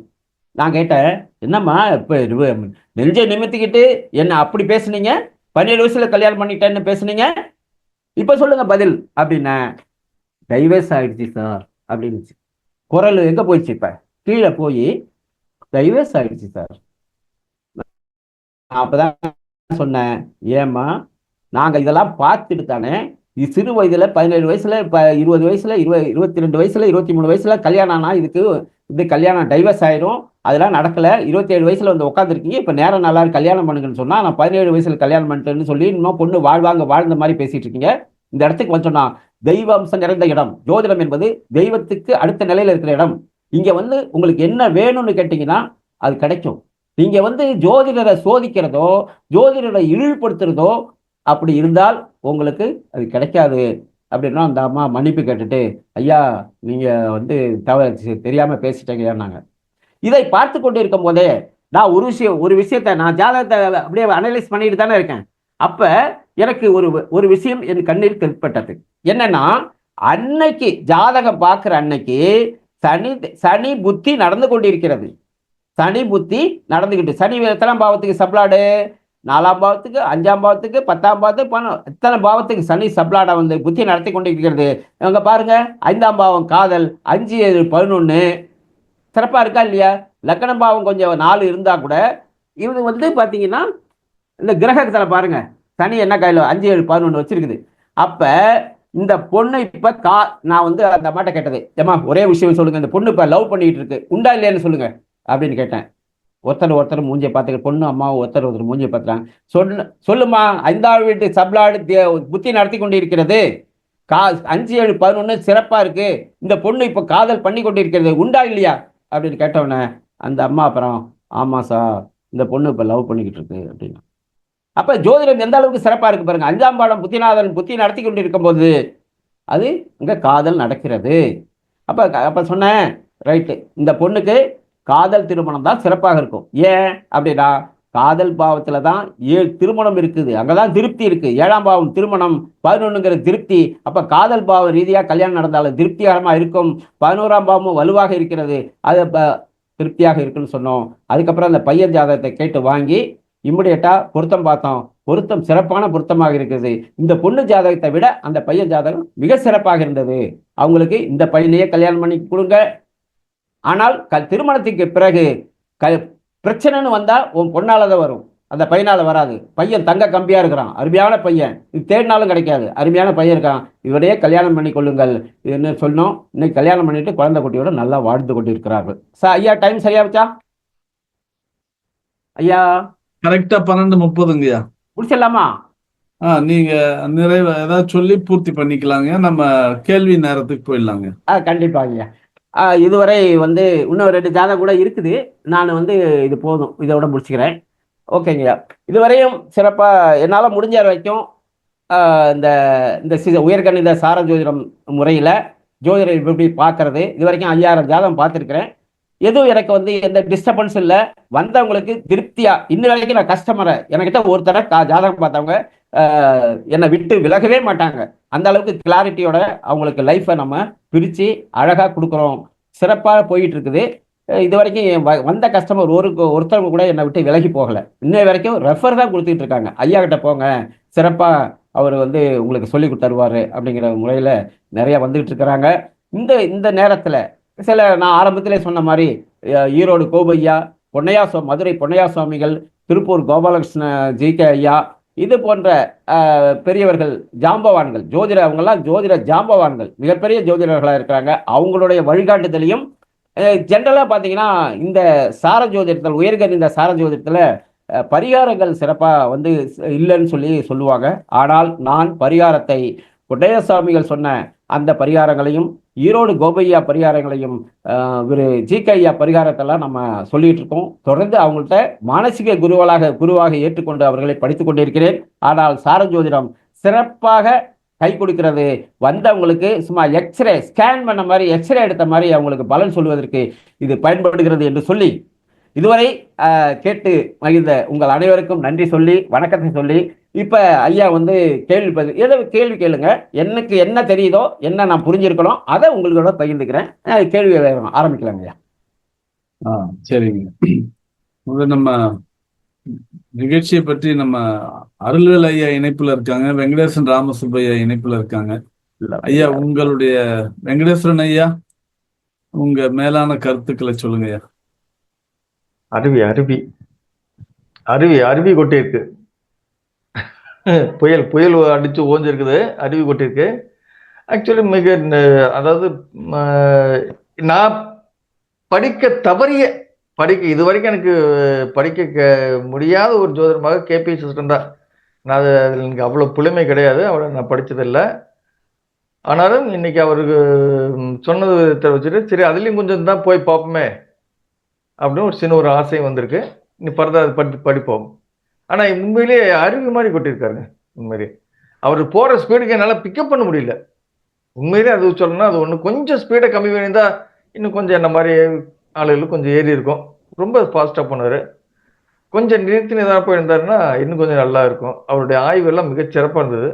ஓகே, அவருக்கும் அவருடைய குருமார்களுக்கும் முதல்ல, ஏன்னா அவர் வார்த்தைக்கு வார்த்தை அந்த குருமார்கள் பற்றி சொன்னப்ப நமக்கு கண்டிப்பாக அவங்க குருமாருக்கும் சேர்த்து ஒரு நன்றி சொல்லணும். நன்றி ஐயா. நன்றி, வணக்கம் ஐயா. நன்றிங்க ஐயா. ஐயா அருள்வேல் ஐயா.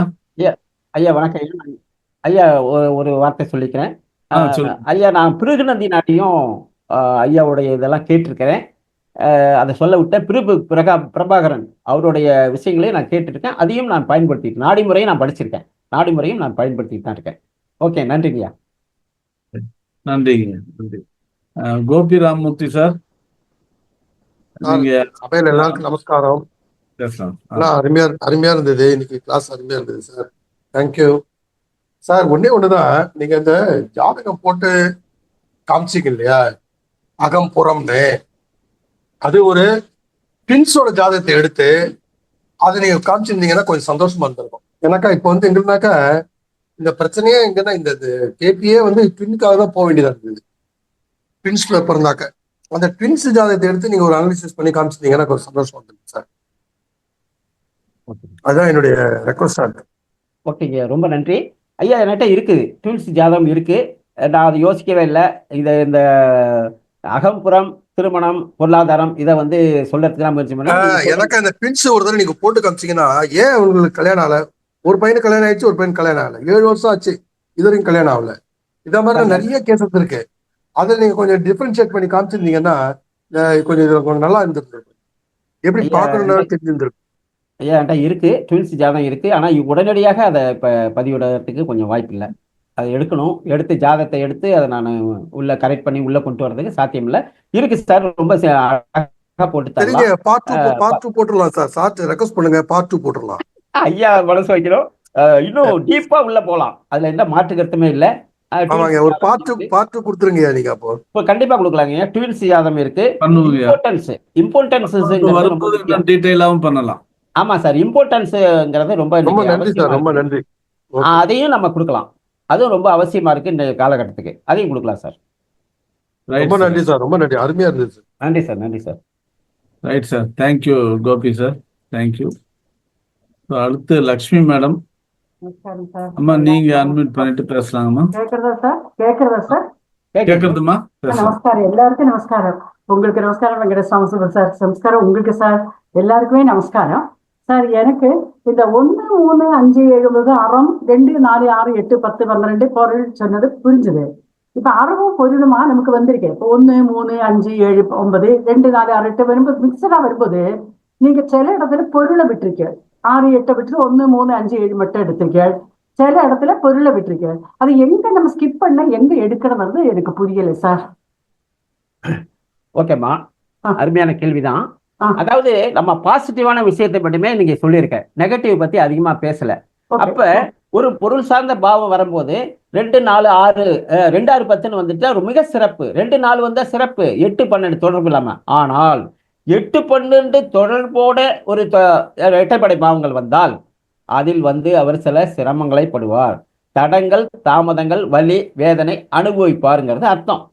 இப்போ ஒரு ப்ரொமோஷன் வருது, இரட்டைப்படை பாவங்கள் நடக்குது, அங்க 2, 6, 10 வலுவான ஆளு ப்ரொமோஷன் வாங்கிடுவாரு, இவர் பின்னாடி போவார். அவ்வளவுதான் சார். சில இடையூறுகள், தாமதம், தடங்கள், அல்லது எதையாவது ஒரு எங்களுடைய குருநாதர் சொல்லுவார் செய்கூலி சேதாரம்னு. அந்த செய்கூலி சேதாரத்தை அனுபவிக்கணும். ஒரு நிலம் வாங்குறாரு, இரட்டைப்படை பாவங்கள் தொடர்புல இருக்கு. 2, 6, 10 இருந்தா அழகா நிலத்தை வாங்கிடுவாரு.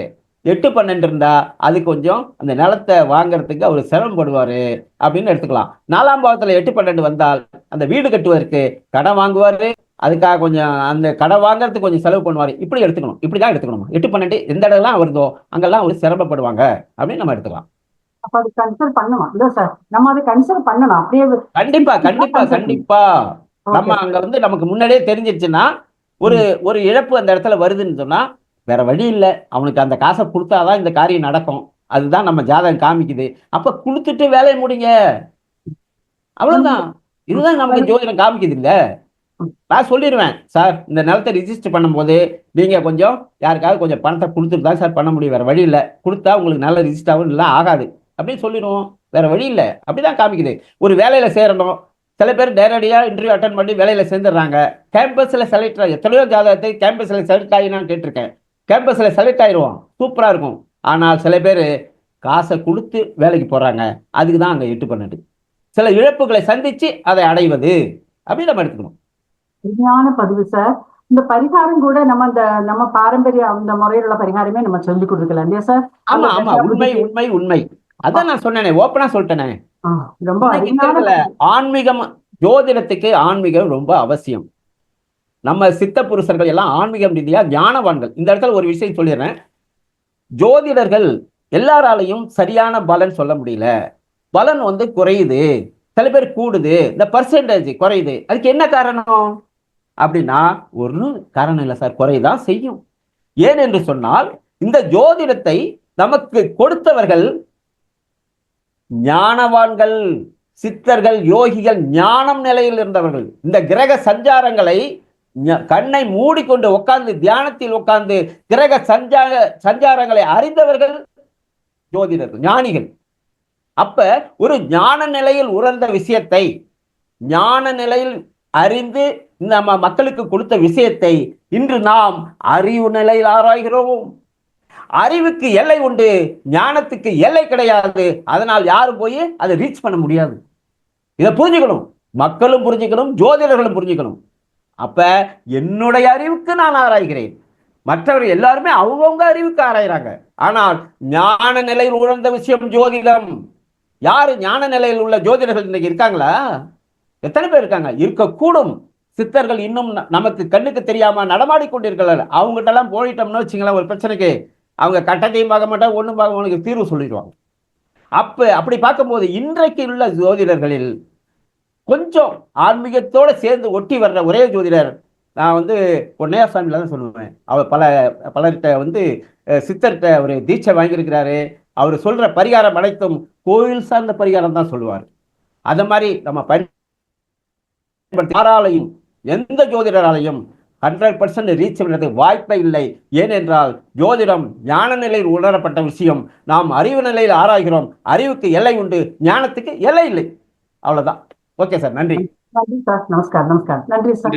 நன்றிமா, நன்றி. பொதுவா இடதுசாரி இயக்கத்துல இருக்கும்போது புத்தி தான் பிரதானம்னு சொல்லுவோம். புத்தி பிரதானம் அப்படிங்கிற நிலையிலிருந்து ஞானம்தான் பிரதானம் அப்படிங்கிற நிலைக்கு மாறுவதற்கு காலம் நமக்கு கொடுத்த அனுபவம் ரொம்ப முக்கியம்.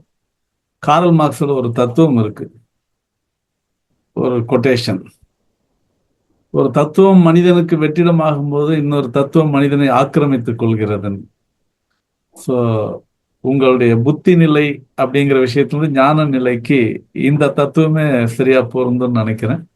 ஓகே, அடுத்து பிரதீஷ் கண்ணன் ஐயா வாங்க. சார் வணக்கம் சார்.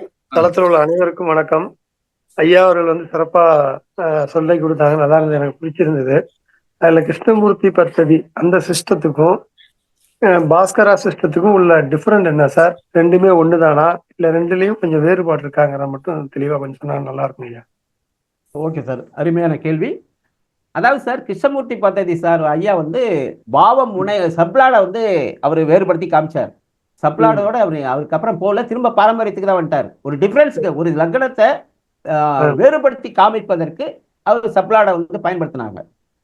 ஆனா பாஸ்கரன் சார் ஐயா என்ன பண்ணாங்க, 12 பாவத்துக்கும் பாவ முனைகள் எடுத்து அந்த பாவ முனைகள் ஒன்றுடன் தொடர்பு கொள்ளும் போது, ஒன்றோடு ஒன்று தொடர்பு கொள்ளும் போது பலன்கள் வேறுபடுகிறது, மாறுபடுகிறது விஷயத்த பாவ முனை தொடர்புங்கிறத பாஸ்கரன் சார் இப்ப லக்ன பாவம் 1, 3, 7, 9, 11 சொன்னாங்க. ஒரு அம்மா கேட்டாங்க, இரட்டைப்படை பாவங்களும் ஒற்றைப்படை சேர்ந்து வந்தா ரெண்டுமே அவர்கிட்ட இருக்கும், ஒண்ணு எதிர்க்கும்.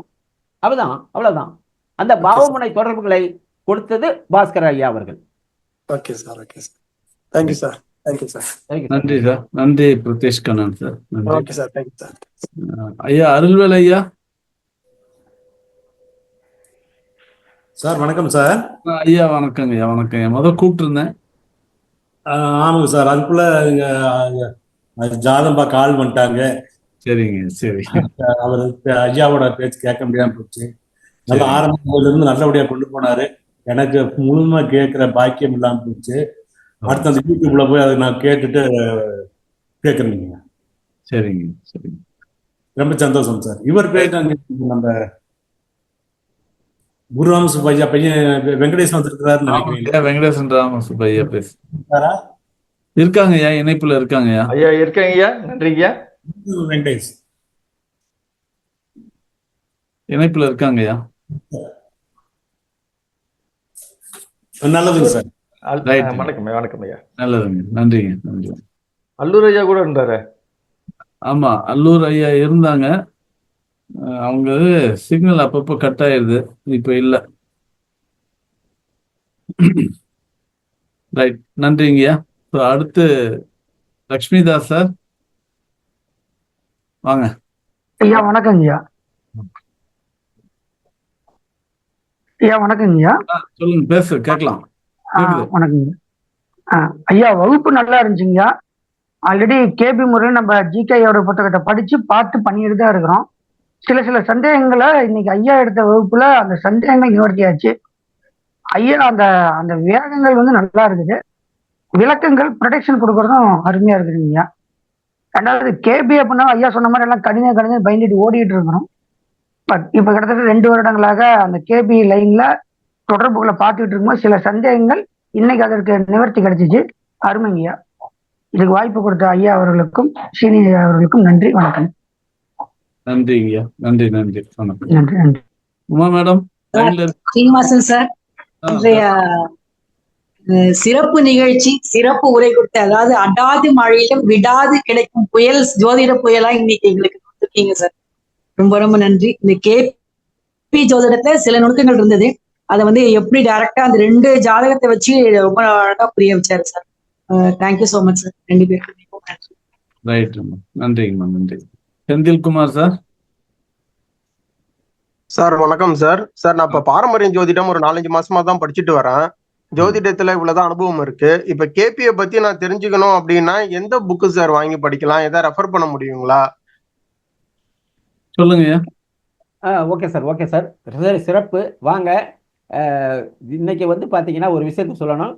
30 வருடம் 40 வருடம் ஜோதிட துறையிலிருந்து கூட பலன் எடுப்பதற்கு ரொம்ப சிரமப்படுகிற நண்பர்களை நாம் பார்க்கக்கூடிய நேரத்தில் கேபி இந்த சிஸ்டம் வந்து உயர்கருத சாரதீரம் தேவராஜ ஐயா அவர்கள் ஒரு புத்தகம் இருக்கிறார், நிறைய புத்தகம் இருக்கிறாங்க. அதில் கொடுப்பனையும் தசாபுத்தியம் அப்படிங்கிற இந்த புத்தகம், இந்த புத்தகம் பார்த்துங்க. கொடுப்பனையும் தசாபுத்தியம் அப்படின்னு சொல்லுவாங்க. இந்த புத்தகம் ஐயாவோட எழுதப்பட்டது. இது வந்து கேபி ஜோதிடத்துக்கு ஒரு வேத புத்தகமாக அறியப்படுகிறது. இந்த புத்தகம் ஐயாவை நேரடியாக தொடர்பு கொண்டாலும் கிடைக்கும், என்னிடமும் இருக்கிறது, வாங்கி கொள்ளலாம். இதை படிச்சிங்கன்னா பேஸ் இருந்தால் போதும் சார். ஒரு வாரம் அல்லது 2 நாள், நான்லாம் பாரம்பரிய ஜோதிடம் பார்க்குறவங்களுக்கு ஒரே நாளில் அவங்களுக்கு இப்போ சொல்லிக் கொடுத்து முடிச்சிருவேன். அப்படிலாம் நான் பண்ணியிருக்கிறேன். பண்ணிக்கலாம் சார், சிறப்பாக பண்ணிக்கலாம். புத்தகம் இருக்கிறது. Okay sir. அது புத்தகத்தோட விலை என்னன்னு சொல்ல முடியுமா சார்? வாங்கணும்னாக்கா கொரியர்ல அனுப்புவீங்க? செந்தில்குமார் ஐயா போன் நம்பர் சார், ஐயாவோட தனிப்பட்ட முறையில் தொடர்பு கொள்ளுங்க. சரி சார், ஓகே சார். நன்றி சார். நன்றி சார். உங்க போன் நம்பர் சொல்லுங்க, மக்கள் போன் நம்பரை எல்லாரும் கேட்டுக்கிட்டோம். ஐயா என்னுடைய போன் நம்பர் வந்து 8610 8610 8610 299 524. 524. ரைட். மெசேஜ்ல போட்டிருக்கேன், எல்லாருமே பார்த்துக்கலாம்.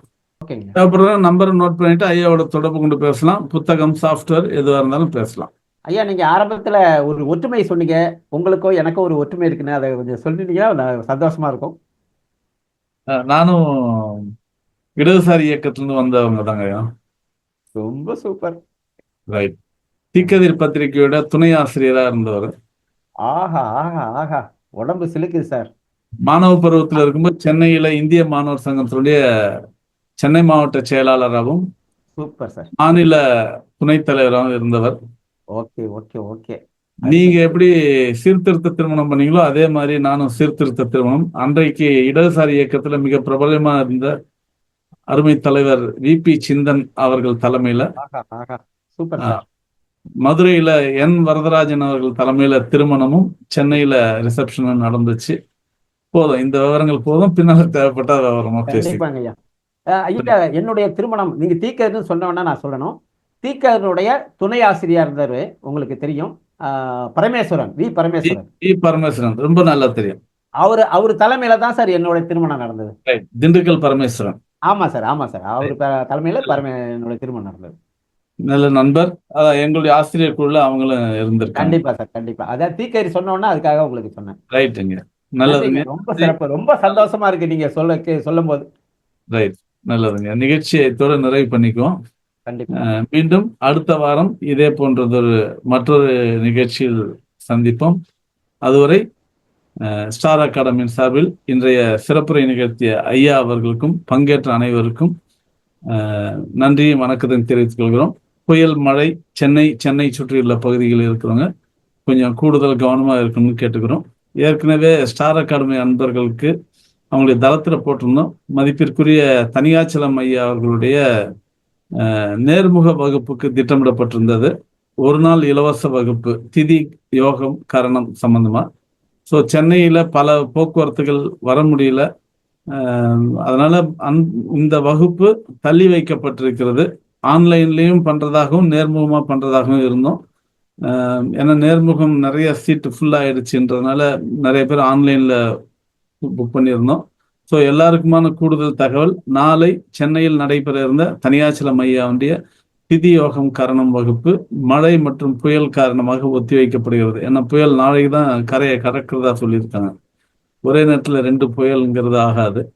ஸோ அதனால திதியோக கரண வகுப்பு ஒத்திவைக்கப்படுகிறது. தேதி கூடிய சீக்கிரமே தளத்தில் அறிவிக்கப்படும். ஐயாவோட கலந்து பேசி நிகழ்ச்சி இத்தோடு நிறைவு செய்கிறோம். அனைவருக்கும் நன்றி, வணக்கம். ரொம்ப நன்றி ஐயா, சீனிவாசன் ஐயா, ரொம்ப நன்றி.